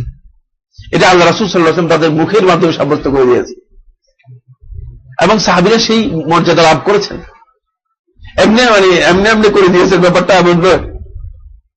আল্লাহ রাসূল সাল্লাল্লাহু আলাইহি ওয়াসাল্লামের কাছে সেই মর্যাদা পেয়েছেন বলেই, সেই মর্যাদা উত্তীর্ণ হতে পেরেছেন বলেই আল্লাহ রাসূল সাল্লাল্লাহু আলাইহি ওয়াসাল্লাম তাদেরকে সেই মর্যাদা দিয়েছেন, সেই মর্যাদা তারা উত্তীর্ণ হতে পেরেছেন। কিন্তু এখানে দেওবন্দি আলেমদের মাঝে আর মদনী সাহেবের মাঝে এক বড় ধরনের ফিতনা তৈরি হয়েছে, এটা আপনারা জানেন কিনা, এক বিশাল ফিতনা রয়েছে। সেই ফিতনাটা হচ্ছে এই, দেওবন্দি আলেমরা মনে করেন যে আল্লাহ রাসূল সাল্লাল্লাহু আলাইহি ওয়াসাল্লামের সাহাবীরা সবাই মাসুম। এটা কেউ বলেনি, এটা আহলে সুন্নাত ওয়াল জামাতের আকীদার বৈপরীত্য বক্তব্য। একটি হাদিস দ্বারাও সাব্যস্ত হয় না, কারণ এর জন্য হাদিস থাকতে হবে। সাহাবীদের মধ্যে ইখতিলাফ হয়েছে কিনা, মানে সাহাবীদের মধ্যে সাহাবীদের গুনাহ হয়েছে কিনা, হ্যাঁ প্রমাণিত হয়েছে। সাহাবীদের মধ্যে কোন সাহাবী চুরি করছেন এরকম প্রমাণিত হয়েছে কিনা, হয়েছে। তাহলে বোঝা গেল যে গুনাহ প্রমাণিত হয়েছে। সুতরাং সাহাবীদের ইসমত আল্লাহ রাসূল সাল্লাল্লাহু আলাইহি ওয়াসাল্লামের কোন হাদিস দ্বারা সাব্যস্ত হয়নি। যদি কেউ বলে থাকেন যে সাহাবীদের ইসমত সাব্যস্ত হয়েছে, তাহলে সে বিভ্রান্ত পথভ্রষ্ট। এটি দেওবন্দীদের আকীদা, এটা গলত আকীদা, এটা কোনো সন্দেহ নেই। সাহাবীদের যেটি সাব্যস্ত হয়েছে সেটি আদালত সাব্যস্ত হয়েছে, কিন্তু আল্লাহ রাসূল সাল্লাল্লাহু আলাইহি ওয়াসাল্লাম সাহাবীদের কারো ইসমত সাব্যস্ত করে যাননি, কারো ইসমত সাব্যস্ত করে যাননি। এই কারণে কোন সাহাবী যদি ইজতিহাদ করে থাকে আর সেই ইজতিহাদ যদি বিদআত হয়, তাহলে সেটা গ্রহণযোগ্য হবে কিনা, গ্রহণযোগ্য হবে, কারণ অন্যান্য সাহাবীরা না করলে সেটা গ্রহণযোগ্য হবে না। যেমন আল্লাহ রাসূল সাল্লাল্লাহু আলাইহি ওয়াসাল্লাম একটি ঘটনা আপনি আপনাদের সামনে বলবো, সময় শেষ না, শেষ হলে আর চলবে না, ঠিক আছে। আল্লাহ রাসূল সাল্লাল্লাহু আলাইহি ওয়াসাল্লামের একটি ঘটনা আমি বলবো, সেটা হচ্ছে রাসূলুল্লাহ সাল্লাল্লাহু আলাইহি ওয়াসাল্লাম একদিন মাররা বিরাজুলাইনি বিকাবরাইনি, দুটি কবর এর পাশ দিয়ে রাসূলুল্লাহ সাল্লাল্লাহু আলাইহি ওয়াসাল্লাম অতিক্রম করে যাচ্ছিলেন। এই হাদিসটা শুনছেন কিনা, শুনেন নাই? দুটি কবর এর পাশ দিয়ে রাসূলুল্লাহ সাল্লাল্লাহু আলাইহি ওয়াসাল্লাম অতিক্রম করে যাচ্ছিলেন। তারপর রাসূলুল্লাহ সাল্লাল্লাহু আলাইহি ওয়াসাল্লাম আল্লাহ রাব্বুল আলামিনের পক্ষ থেকে তাকে জানানো হলো, তিনি জানতে পারলেন যে এই দুটি কবরের মধ্যে শাস্তি দেওয়া হচ্ছে তাদেরকে। ইন্নাহুমা ইউআযাবানি ফি কবরিহিমা, তারা এই দুজন তাদের কবরের মধ্যে তাদেরকে শাস্তি দেওয়া হচ্ছে, রাসূলুল্লাহ সাল্লাল্লাহু আলাইহি ওয়াসাল্লামকে জানানো হলো। তখন রাসূলুল্লাহ সাল্লাল্লাহু আলাইহি ওয়াসাল্লাম কারণও বললেন, হাদিসের মধ্যে এসেছে ওমা ইউআযাবানি ফি কাবীরিন, তাদেরকে বড় ধরনের গুনাহের জন্য শাস্তি দেওয়া হচ্ছিল, ব্যাপারটা এমন নয়। আম্মা আহাদুহুমা ফালা ইস্তানজিউ মিনাল বাউল, হাদিসের মধ্যে এসেছে তাদের একজন পেশাব থেকে যথাযথ পবিত্রতা হাসিল করতো না। ওয়া আম্মাল আখারু ফায়ামশি বিন-নামিমা, হাদিসের মধ্যে এসেছে আর দ্বিতীয় ব্যক্তি সে চগলখড়ি করত। দুটো গুনাহ কিন্তু একবার ছোট ওরা, যদিও রাসূলুল্লাহ সাল্লাল্লাহু আলাইহি ওয়াসাল্লাম বড় বলেন না, কিন্তু এটা গুনাহ একেবারে ছোট ওরা। আমি যেটা বলতেছিলাম সেটা এটা না। তখন রাসূলুল্লাহ সাল্লাল্লাহু আলাইহি ওয়াসাল্লাম কি করলেন, একটা খেজুরের ডাল নিলেন, একটা খেজুরের ঢাল একটা খেজুরের ঢাল রাসূলুল্লাহ সাল্লাল্লাহু আলাইহি ওয়াসাল্লাম নিলেন, নিয়ে ফাশাক্কাহুমা ইলা শাক্কাইনি, রাসূলুল্লাহ সাল্লাল্লাহু আলাইহি ওয়াসাল্লাম খেজুরের ডালটাকে এইভাবে দুই ভাগ করে নিলেন, দুই ভাগ করলেন। দুই ভাগ করে রাসূলুল্লাহ সাল্লাল্লাহু আলাইহি ওয়াসাল্লাম একটি খেজুরের অংশ এক কবরের উপর কি করলেন, রাসূলুল্লাহ সাল্লাল্লাহু আলাইহি ওয়াসাল্লাম প্রথিত করলেন, গেঁথে দিলেন, আরেকটা কবরের উপর দিলেন। এরপরে রাসূলুল্লাহ সাল্লাল্লাহু আলাইহি ওয়াসাল্লাম বললেন ফালাআল্লাহু ইউখাফফিফু বিহিমা আনহুমা, সম্ভবত আল্লাহ রাব্বুল আলামিন এই দুটির কারণে তাদের কবর আযাবটা হালকা করবেন। হাদিসটা কিন্তু সনদের দিক থেকে সহিহ হাদিস, বুঝেন, ভালো করে বুঝেন। এখানে অনেক কথা রয়েছে, এই হাদিসের মধ্যে অনেক কথা রয়েছে, দীর্ঘ আলোচনা রয়েছে, একদিনের আলোচনা রয়েছে। মূল কথা সেটা বলবো, সেটা হচ্ছে এই যে রাসূলুল্লাহ সাল্লাল্লাহু আলাইহি ওয়াসাল্লাম এখানে মূলত এই দুজনের জন্য দোয়া করলেন রাসূলুল্লাহ সাল্লাল্লাহু আলাইহি ওয়াসাল্লাম, আর এই দোয়ার সিম্বলটুকু রাসূলুল্লাহ সাল্লাল্লাহু আলাইহি ওয়াসাল্লাম রাখলেন, এই দুটা কি খেজুরের ডালাকে দুই ভাগ করে দিলেন। হাদিসের মধ্যে এসেছে রাসূলুল্লাহ সাল্লাল্লাহু আলাইহি ওয়াসাল্লাম খেজুরের ডালাকে এভাবে লম্বা এভাবে দুই ভাগ করে নিলেন। বুঝে আসছে কিনা? খেজুরের ডালাটাকে আল্লাহ রাসূল সাল্লাল্লাহু আলাইহি ওয়াসাল্লাম কেটে নিলেন না, যদি কেটে নিতেন তাহলে এটা খেজুরের ডালাটা দিলে তাহলে দীর্ঘদিন পর্যন্ত কি থাকতো, এই ডালাটা সতেজ থাকতো এবং হয়তো এটা গাছ আকারে কি হতো, পরবর্তী সময় উঠতো, গাছ আকার ধারণ করতে পারতো। কিন্তু যেহেতু রাসূলুল্লাহ সাল্লাল্লাহু আলাইহি ওয়াসাল্লাম দুভাবে ভাগ করে দিয়েছেন, এরা তো হচ্ছে কয়েকদিন পরে এটা কি হয়ে যাবে, শুকিয়ে যাবে খুব তাড়াতাড়ি। বুঝতে পেরেছেন কিনা ব্যাপারটা? তাহলে বুঝা গেল খেজুরের ডালাটা রোপণ করে দেওয়াটা এটা রাসূলুল্লাহ সাল্লাল্লাহু আলাইহি ওয়াসাল্লামের উদ্দেশ্য ছিল না। এই দুইজনের জন্য দোয়া করাটাই ছিল রাসূলুল্লাহ সাল্লাল্লাহু আলাইহি ওয়াসাল্লামের উদ্দেশ্য। খেজুরের ডালাটাকে রাসূলুল্লাহ সাল্লাল্লাহু আলাইহি ওয়াসাল্লাম সিম্বল হিসেবে ব্যবহার করেছেন। আব্দুল্লাহ ইবনে বুরাইদ ইবনুল হুসাইব রাদিয়াল্লাহু তাআলা আনহু আল্লাহ রাসূল সাল্লাল্লাহু আলাইহি ওয়াসাল্লাম সাহাবীদের মধ্যে একজন, শুধুমাত্র তার কাছ থেকে পাওয়া যায় তিনি কবর দেওয়ার পরে খেজুরের ডালা এভাবে কি করেছেন, কবরের উপর তিনি এভাবে পুঁতেছেন। এছাড়া আল্লাহ রাসূল সাল্লাল্লাহু আলাইহি ওয়াসাল্লাম সাহাবীরা কেউ এই আমল করে নাই। এখন আব্দুল্লাহ ইবনে বুরাই ইবনে হুসাইব রাদিয়াল্লাহু তাআলা এই আমলটুকু গ্রহণযোগ্য হবে কিনা, এটা আল্লাহ রাসূল সাল্লাল্লাহু আলাইহি ওয়াসাল্লামের ইজতিহাদের বিষয়টি তিনি হয়তো উপলব্ধি করতে পারেন নাই, বুঝে আসছে কিনা, তিনি বিষয়টি উপলব্ধি করতে পারেন নাই। আল্লাহ রাসূল সাল্লাল্লাহু আলাইহি ওয়াসাল্লাম মূলত এখানে তাদেরকে দোয়া করেছেন এর প্রমাণ হচ্ছে লাআল্লাল্লাহা ইউখাফফিফু বিহিমা আনহুমা। যেহেতু রাসূলুল্লাহ সাল্লাল্লাহু আলাইহি ওয়াসাল্লাম বলছেন যে আল্লাহর কাছে দোয়া করতেছেন যে এই দুটোর কারণে আল্লাহ সুবহানাহু ওয়া তাআলা তাদের কবর আযাবকে হালকা করবেন, ক্ষমা করবেন। এখান থেকে আমি যে কথাটুকু বলতে চাচ্ছিলাম সেটা হলো এই যে কোন সাহাবীর কোন আমল, ব্যক্তিগত কোন আমল যদি সেটি আল্লাহ রাসূল সাল্লাল্লাহু আলাইহি ওয়াসাল্লামের সাহাবীদের অথবা হাদিসের পরিপন্থী প্রমাণিত হয়, তাহলে সেটা কোনদিন ইবাদত হিসেবে গ্রহণযোগ্য হবে না এবং তার জন্য কোনো ইসমত সাব্যস্ত হবে না, কেউ যদি বলে থাকে তাহলে তিনি ভুল বলেছেন, সাহাবীদের কোনো ইসমত সাব্যস্ত হবে না। এই ক্ষেত্রে আমাদের করণীয় কি? ওয়া মাখতুলিফা ফীহিল আইম্মাতু ওয়া গায়রুহুম ফামারজিউহু ইলাল কিতাবি ওয়াস সুন্নাহ। এখন ইখতিলাফ কিয়ামত পর্যন্ত থাকবে। আমার কাছে কয়েকজন এসে বলছে, সাইফুল্লাহ ভাই ইখতিলাফটা কমানো যায় না। তার মধ্যে কমানোর যে প্রস্তাব দিয়েছেন সেটা ইখতিলাফ তো কোনো অবস্থায় কমানো যাবে না, বরং ইখতিলাফ বাড়বেই। ইখতিলাফের উপরেই মানুষদেরকে সৃষ্টি করা হয়েছে, মানুষ ইখতিলাফ করবেই, কিন্তু ইখতিলাফ করে ইখতিলাফকে খিলাফে রূপান্তরিত করা যাবে না, বিবাদে রূপান্তরিত করা যাবে না, ইখতিলাফের মাধ্যমে ঝগড়া বিবাদে যাওয়া যাবে না। সাহাবীদের সময় সমস্ত সাহাবী একমত পোষণ করতেন, ব্যাপারটি এমন কিনা? হ্যাঁ, আপনারা জানেন যে সাহাবী রাদিয়াল্লাহু তাআলা আনহু ফরায়েজের মাসআলার মধ্যে 5টি মাসআলার মধ্যে সমস্ত সাহাবীর খেলাফ করেছেন, সমস্ত সাহাবী। তখন যায়েদ ইবনে সাবিত রাদিয়াল্লাহু তাআলা তার ছাত্র বলতেছিলেন যে যায়েদ, এখন আজকে যদি আপনি মারা যান তাহলে আপনার বক্তব্য গ্রহণ না করে তারা তো তাদের বক্তব্য অনুযায়ী আপনার মিরাজ বন্টন করে দেবে, আপনার মিরাজ তো বন্টন কেউ করবে না আপনার কথা অনুযায়ী। কিন্তু তারপরেও খেলাফ করেছেন। ইখতিলাফ হতে পারে, কিন্তু কোন সাহাবী ইখতিলাফের কারণে সেটাকে খেলাফে রূপান্তরিত করেছে, সেটাকে বড় ধরনের বিবাদে রূপান্তরিত করেছে, এটি প্রমাণিত হয় না। ওলামায়ে কেরামের মধ্যে যদি কোনো ইখতিলাফ হয়ে থাকে, এর মারাদ হচ্ছে, এর প্রত্যাবর্তন স্থল হচ্ছে ফামারজিউহু ইলাল কিতাবি ওয়াস সুন্নাহ, সেটাকে কিতাব এবং সুন্নাহর কাছে নিয়ে আসতে। সমস্যা হচ্ছে আমরা কেউ প্রবৃত্তির কাছে নিয়ে যাই, আরে আমার চেয়ে বড় আলেম কে আছে, আমি আমার কথা শুনবে না। একজন বড় আলেমই তো, তার মসজিদের মধ্যে আরেক আলেম আসছে আর কি, তো তিনি যে ফতোয়া দেন এটা উল্টা ফতোয়া দিয়ে দিয়েছে। আমাকে সবসময় বলে যে মাসালা দেওয়ার জন্য নামাজের পরে, আমি নামাজের পরে এখানে মাসালা দিব না, কারণ মাসালা দিলে একটা গন্ডগোল পরবর্তী সময় লাগবে, কারণ ইগোতে লেগে যাবে। অনেক বড় আলেম তো বুঝবে না, এত বড় আলেম যে শয়তানের চেয়ে অনেক বড়, তো এখন যে কোনো কারণেই বলবে না, সমস্যা হয়ে যেতে পারে, ইগোতে লেগে যাবে। আমাদের সমস্যা হচ্ছে এখানে, আমাদের ইগোতে লেগে যাচ্ছে না। আমি সাইফুল্লাহর ভুল হতে পারে না,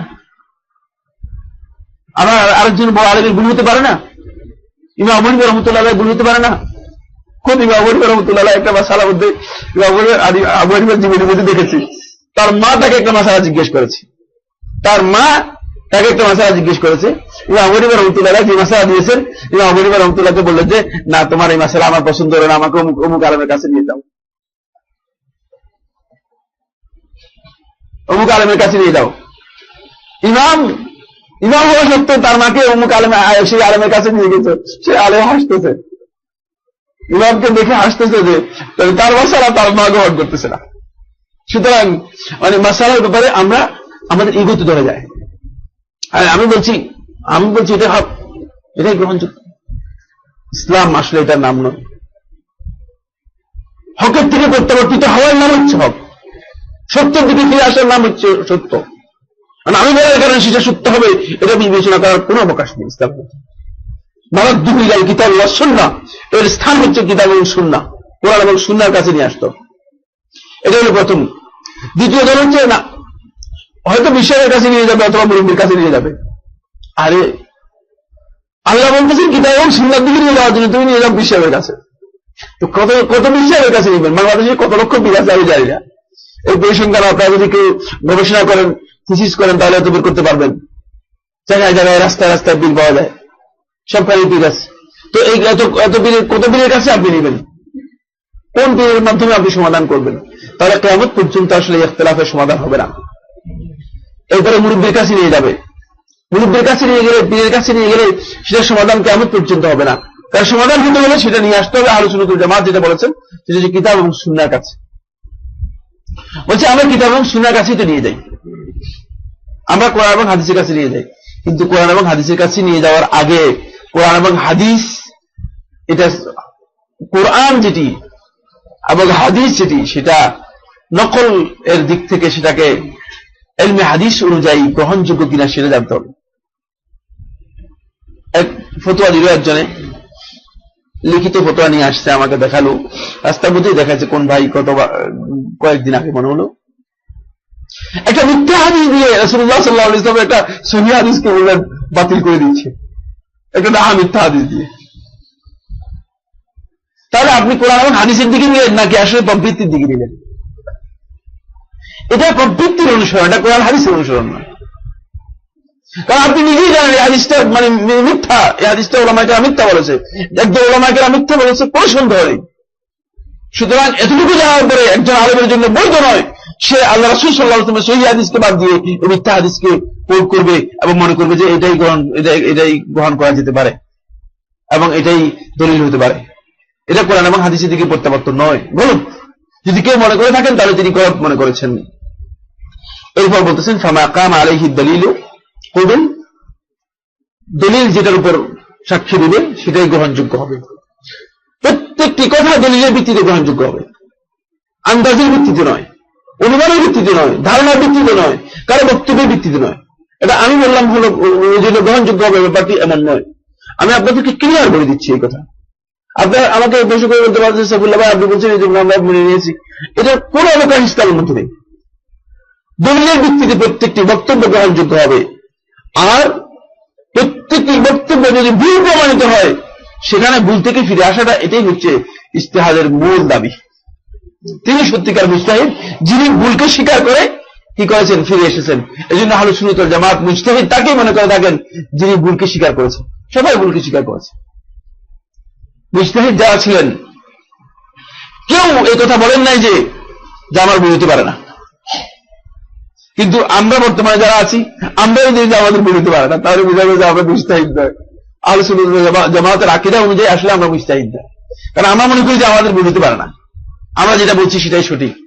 কিন্তু মুজতাহিদ যারা ছিলেন তারা সবসময় যা বলেছেন সঠিক বলেছেন, যা বলেছেন যে আমার এই বক্তব্য এটা আমার ইজতিহাদ, এটা শুদ্ধ হতে পারে, আমি মনে করি শুদ্ধ আমার ইজতিহাদ অনুযায়ী, কিন্তু এটা ভুলও হতে পারে, এটা ভুলও হতে পারে।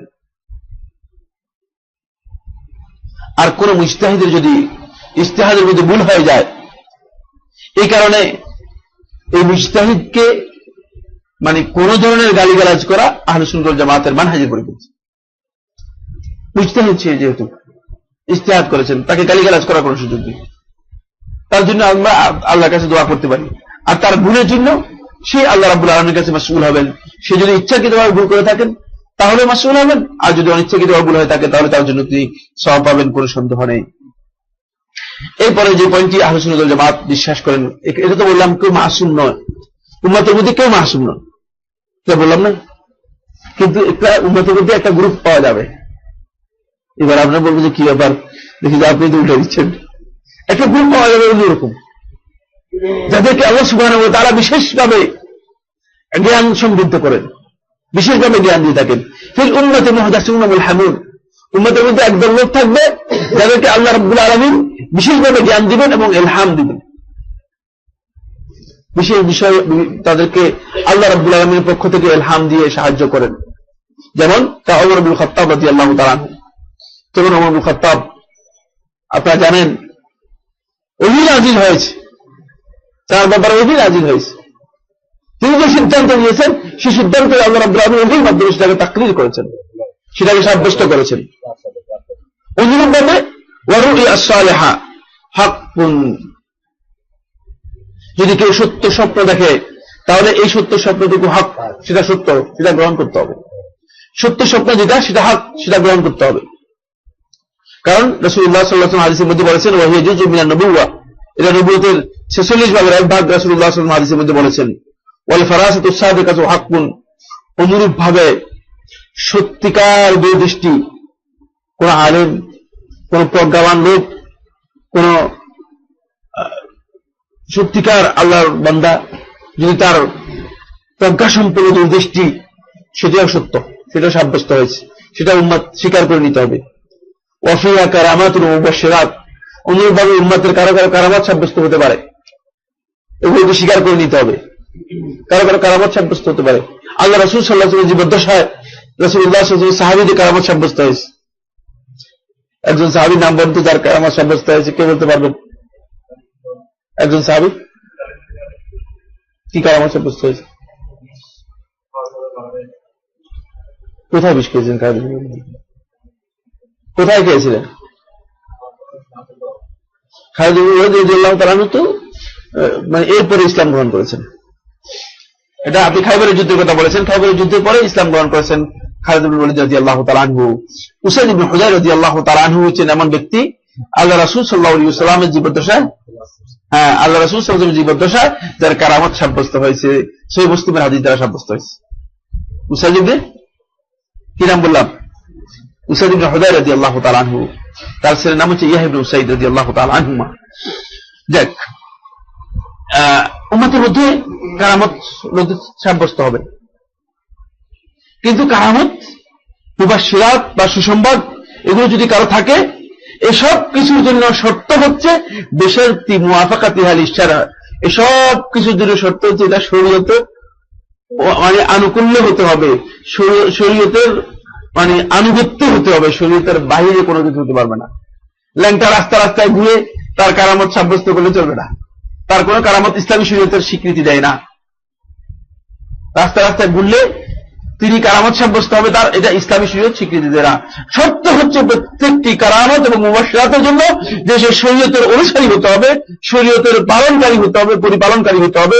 শরীয়তের পরিপালন যদি তার মধ্যে না থাকে তাহলে তার এই কারামত সাব্যস্ত হবে না। এটা হলো 1 নম্বর। 2 নম্বর হচ্ছে ওয়ালাইসাত মাসদারান লিল আকিদাহ, কোন অবস্থাতেই এই সমস্ত কারামত, এই সমস্ত মুবাশশিরাত, এই সমস্ত দুইয়া সাদাকা বা এই সমস্ত অবস্থা, এগুলো কোন অবস্থাতে আকীদার জন্য কোন সোর্স হবে না, এগুলোর মাধ্যমে আকীদা সাব্যস্ত হবে না। যেমন আমি মানে আসি স্বপ্ন থেকে, হঠাৎ করে ঘুম থেকে উঠে বললাম যে রাত্রে আল্লাহ তাআলা আমাকে দেখাইছে যে মানে এই করার জন্য, এটা সাব্যস্ত হবে না। বুঝে আসছে? এটা সাব্যস্ত হবে কিনা? এটা সাব্যস্ত হবে না। কোন অবস্থাতেই সেটা আকীদার জন্য মাসদার বা সোর্স হিসেবে সাব্যস্ত হবে না। অনুরূপভাবে ওয়ালা লিতাশরীঈ, শরীয়তের কোন দলিল হিসেবে সাব্যস্ত হবে না, সেটা যেই দেখুক না কেন, সেটা যদিও শাহুলিল্লাহ দেখুক না কেন রহমতুল্লাহ আলাইহি। শাহুলিল্লাহ রহমতুল্লাহ আলাইহি তিনি 40টা হাদিসকে স্বপ্নের মাধ্যমে মানে সহি করেছেন। নাউযুবিল্লাহি মিন যালিক। আল্লাহ রাব্বুল আলামিন যারা মারা গিয়েছে আল্লাহ তাআলা তাকে হেদায়েত দান করুক, অথবা তার উপর আল্লাহ রাব্বুল আলামিন যেটা পছন্দ করে সেটাই করুক। বিশাল বিভ্রান্তি,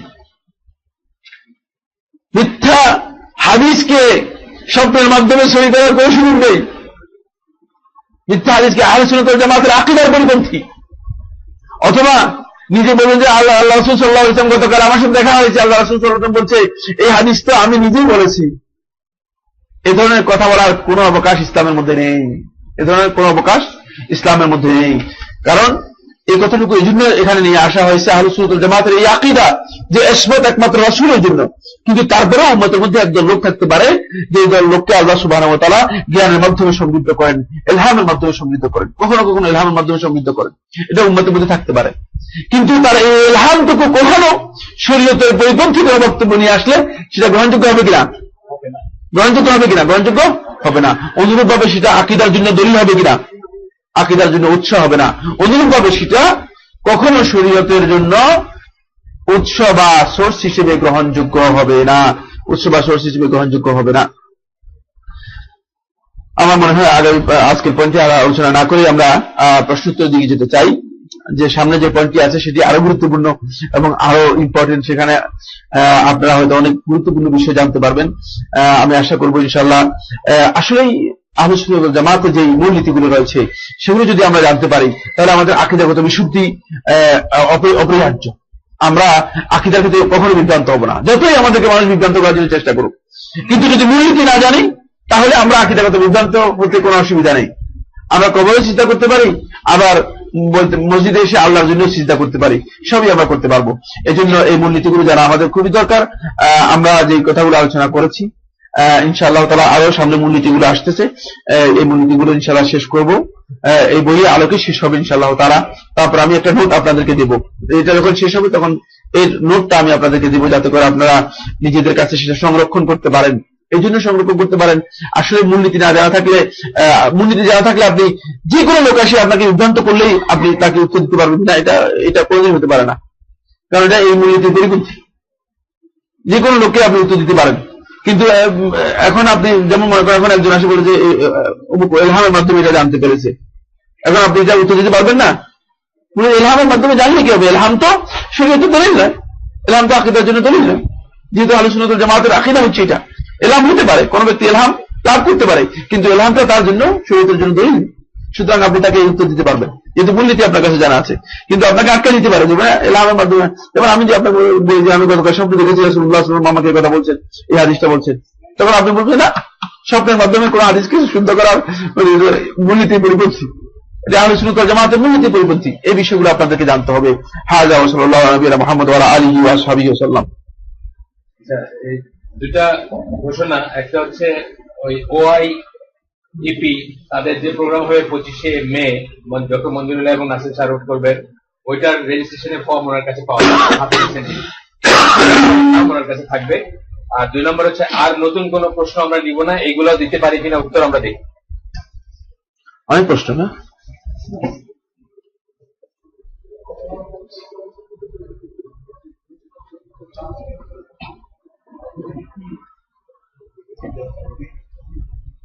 জি, একবার প্রশ্ন করেছেন কোরআন রিসাইটেশন যদি ফোন থেকে তেলাওয়াত করি তবে কি একই সওয়াব হবে মুসাফ থেকে বললে? হ্যাঁ, একই সওয়াব। মুসাফে যে কোরআন আল্লাহর কালাম, সেটা টেলিফোনে সেটা আল্লাহর কালাম, সেটা কি আল্লাহর কালাম নয় নাকি? আল্লাহর কালাম, সুতরাং সব সমান, এতে কোনো সন্দেহ নেই। মুসাফ থেকে বলেন, আপনি টেলিফোন থেকে বলেন, অথবা ডিজিটাল ক্যামেরা থেকে বলেন, অথবা মানে ডিজিটাল আরো অন্য কিছু থেকে বলেন, প্রজেক্টর থেকে বলেন, যেখান থেকেই বলেন না কেন, যেহেতু এটি আল্লাহ রাব্বুল আলামিনের কালাম, সেটা যেই হোক না কেন, সুতরাং এর সব সমান সমান সমান সমান সওয়াব লাভ করবেন, কোনো সন্দেহ নেই। এরপরে লিখেছে হিকমত এবং ইলমুল হাদিসের মধ্যে কোন পার্থক্য আছে কি? হ্যাঁ, বিশাল না, হিকমত হচ্ছে একটা ভিন্ন জিনিস। হিকমতকে কেউ কেউ তাফসীর করেছেন সুন্নাহ দিয়ে, কেউ কেউ হিকমতকে সুন্নাহ দিয়ে তাফসীর করেছেন। হিকমতের অনেকগুলো তাফসীর হয়েছে, আবার কেউ কেউ হিকমতের তাফসীর করেছেন যেটা মুফরাদাতের মধ্যে ইমাম রাগিব আসফাহানী রাহমাতুল্লাহ আলাইহি তাফসীর করেছেন, সেটা হচ্ছে আফদালু শাইইন ফি আফদালি ওয়াক্তিন, মানে উত্তম সময় উত্তম কাজ সম্পন্ন করাটাই হচ্ছে হিকমত। যেটা শ্রেষ্ঠ কাজ, শ্রেষ্ঠ সময় সেটা সম্পন্ন করাটাই হিকমত। হিকমতের অনেকগুলো কথা রয়েছে, কিন্তু ইলমুল হাদিস যেটা, সেটা ভিন্ন জিনিস। ইলমুল হাদিস হচ্ছে হাদিসের সনদ এবং মতন, এই দুইয়ের ব্যাখ্যা, এই দুই সম্পর্কে আলোচনা জানা। সনদ সম্পর্কে যেমন আইন ফুলান ফুলান ফুলান ফুলান অমুক থেকে অমুক বর্ণনা করেছে, অমুক থেকে অমুক বর্ণনা করেছে, এইসব সম্পর্কে, এই লোকগুলো কে কে, এই লোকগুলো সম্পর্কে জানা। যেমন আমি আপনাকে বললাম শাহর ইবনে হাওশাব, এখন আপনি জানতে হবে শাহর ইবনে হাওশাব কে, সে ব্যক্তি কে ছিল, কোথায় বাড়ি ছিল, তার কি সমস্যা রয়েছে। যেমন আমি আপনাকে বলি আব্দুল্লাহ ইবনে রাহিয়া আল কাদি, তিনি কুফার কাজী ছিলেন, এবং তিনি কুফার কাজী ছিলেন, তার সমস্যা কি ছিল। এখন এটা হচ্ছে মূলত মানে ইলমুল হাদিস, এটা হচ্ছে ইলমুল হাদিস। আরেকটা হলো, এটা হলো রিওয়ায়াতের দিক, এটা হলো সনদের দিক। মতনের দিক হচ্ছে হাদিসের শব্দ। হাদিসের শব্দের মধ্যে কোথাও দেখবেন আপনি আবু মাহজুরের হাদিসের মধ্যে আযানের শব্দ এসেছে কয়টা, কে বলতে পারবেন? আযানের শব্দ এসেছে আবু মাহজুরের হাদিসের মধ্যে 19টা। বিলাল ইবনে সাবেত রাদিয়াল্লাহু তাআলা, বিলাল ইবনে রাবাহ রাদিয়াল্লাহু তাআলা হাদিসের মধ্যে আযানের শব্দ এসেছে 15টা। তারপরে আব্দুল্লাহ ইবনে যায়েদ রাদিয়াল্লাহু তাআলা হাদিসের মধ্যে আযানের শব্দ এসেছে 15টা। আযানের শব্দ এসেছে 15টা। মানে এভাবে যখন এই যে শব্দগুলো, এই যে ইখতিলাফ হলো, মতনের মধ্যে ইখতিলাফ হয়েছে, মতের মধ্যে কি রয়েছে? ইখতিলাফ হয়েছে। এগুলি সম্পর্কে জ্ঞান নেওয়া, এগুলো হচ্ছে ইলমুল হাদিস। এগুলো হচ্ছে ইলমুল হাদিস। সনদ এবং মতন এই দুইটা বিষয়ে যথাযথ জ্ঞান নেওয়া হচ্ছে ইলমুল হাদিস। ইলমুল হাদিস আর হিকমত একই জিনিস নয়, ভিন্ন জিনিস। এরপরে আসেন, আমার সামনে কোন সহি ভুল আলেমকে কেউ গালি বা মন্দ কথা বললে আমার কি করবে? করণীয় একটাই, সেটা হচ্ছে আপনি তাকে বুঝাতে পারেন, আপনার জানা অনুযায়ী আপনি বুঝাতে পারেন। আপনার অতিরিক্ত করণীয় নেই, মারপিট করার সুযোগ নেই। কারণ যেখানে ইসলাম যেটা অনুমোদন দেয় সেটা করার কোনো সুযোগ নেই। আপনি তাকে বুঝাতে পারেন যে ভাই, আমি যতটুকু জানি এই লোকটা সহি কথা বলেন, এই লোকটা ভালো কথা বলেন, কোরআন এবং হাদিসের কথা বলেন, কিন্তু আপনি আসলে কিসের ভিত্তিতে বলছেন সেটা আপনি আরেকটু পর্যালোচনা করে দেখুন, আরেকটু পর্যালোচনা করে দেখুন। তাকেই মানে সুন্দরভাবে, অত্যন্ত শালীনভাবে, মানে তাকে সম্মান দিয়ে, কারণ এখন বর্তমান যুগ এটা ক্রিটিসাইজের যুগ, এটাকে বলা হয় তাকে নাকদুল আদবি, মানে সাহিত্যিক সমালোচনার মাধ্যমে মানে আগাতে হবে। এমনি সমালোচনা করলে চলবে না। এমনি সমালোচনা করলে আপনার কথা কেউ শুনবে না, আমার কথা কেউ শুনতে চায় না, বলে সাইফুল্লাহ ভাই এত কড়া কথা বলে, কেউ শুনতে চায় না। এখন আমরা ওগুলো পারি না আর কি। সাহিত্যিক সমালোচনা যেটাকে বলে, এই সাহিত্যিক সমালোচনার মাধ্যমে অত্যন্ত শালীনভাবে সুন্দরভাবে বলুন, ভাই আপনি যেটা বলতেছেন এটা আসলে কিসের ভিত্তিতে বলতেছেন জানি না, তবে আমি যতটুকু জানি লোকটা ভালো কথা বলে, হক কথা বলে, কোরআন এবং হাদিসের কথা বলে, আপনি কি আসলে বিষয়টা ভালো করে পর্যালোচনা করে দেখেছেন কিনা, হয়তো এই ধরনের কথা হতে পারে, তাহলে এইটা বুঝাতে পারেন। কিন্তু এই অতিরিক্ত করণীয় বলতে আর কিছুই নেই। কারণ এখানে কোন অবস্থায় কারোর উপর কাউকে মানে তাকে মানে জোর জবরদস্তি করার জন্য কোন অনুমতি ইসলামে দেয়নি। দাজ্জাল সম্পর্কিত যে হাদিসগুলো রয়েছে সেগুলোকে দাজ্জালের জন্ম সম্পর্কে দু ধরনের বর্ণনা পাওয়া যায়, সেটা আমরা আলোচনা করার উদ্দেশ্য না, আমরা উদাহরণ দিয়েছি শুধুমাত্র। দু ধরনের বর্ণনা পাওয়া যায়, ঠিকই বলেছে, শুধু দু ধরনের বর্ণনা, বহু বর্ণনা পাওয়া যায়, বহু কথা হয়েছে সেখানে। সে একটি সাধারণ মানব শিশুর মতো মানুষের গর্ভে জন্ম নেবে, সে কোন অজ্ঞাত স্থানে গোপনে অবরুদ্ধ করছে। এদের মধ্যে কোন বর্ণনাটি ঠিকই রয়েছে? মানব শিশু হিসেবে জন্মগ্রহণ করেছে এবং সে দাজ্জালকে অবরুদ্ধ করে রাখা হয়েছে, দুটাই সহি দ্বারা সাব্যস্ত হয়েছে। সালাতের সময় যা আরবিতে বলবো তার অর্থ মনে মনে স্মরণ করা কি জায়েজ? মনে মনে স্মরণ করতে হয় না, আপনি কোরআন শরীফ পড়লেই তো আপনি অর্থ আপনার এসেই যাবে। কোন ব্যক্তি যদি অর্থ জানে তাহলে তাকে ভিন্ন করে আবার এটা মানে স্মরণ করার দরকার হয় না, এটা এমনি এসে যাবে। আলহামদুলিল্লাহ রাব্বিল আলামিন এই অর্থ যে জানে সে আবার স্মরণ করতে হবে না, স্মরণ করার কোনো দরকার নেই। এটা সাথে সাথে তার ব্রেন এটাকে তাকে কি করে দিচ্ছে, সেটা বুঝাই দিচ্ছে, সাথে সাথে বুঝে যাচ্ছে। এই জন্য আরবি তেলাওয়াত করি, যেমন আমরা যখন কোরআন কারীম তেলাওয়াত করি আমাদের আর স্মরণ করতে হয় না, সাথে সাথেই কোরআন কারীমের অর্থ আমার মাথার মধ্যে এসে যাচ্ছে। মানে তেলাওয়াতের প্রত্যেকটি কথাই অর্থ একসাথে এসে যাবে। আপনি আলহামদু বললেই আলহামদু অর্থ কি আপনার মাথার মধ্যে সাথে সাথে এসে যাবে। এটাকে ভিন্ন করে স্মরণ করার কোনো সুযোগ নেই। ভিন্ন, এটা মাথার মধ্যে, এটা মাথা একসাথে কাজ করে। ব্রেনের মধ্যে কোনো জিনিসকে যখন সেট করা হয় তখন এটা সাথে সাথে ট্রান্সলেট করে। যেমন আমি যদি এখন ইংরেজিতে বলি, এখানে যারা ইংলিশ বুঝে তার সাথে সাথে বুঝে যাবে না।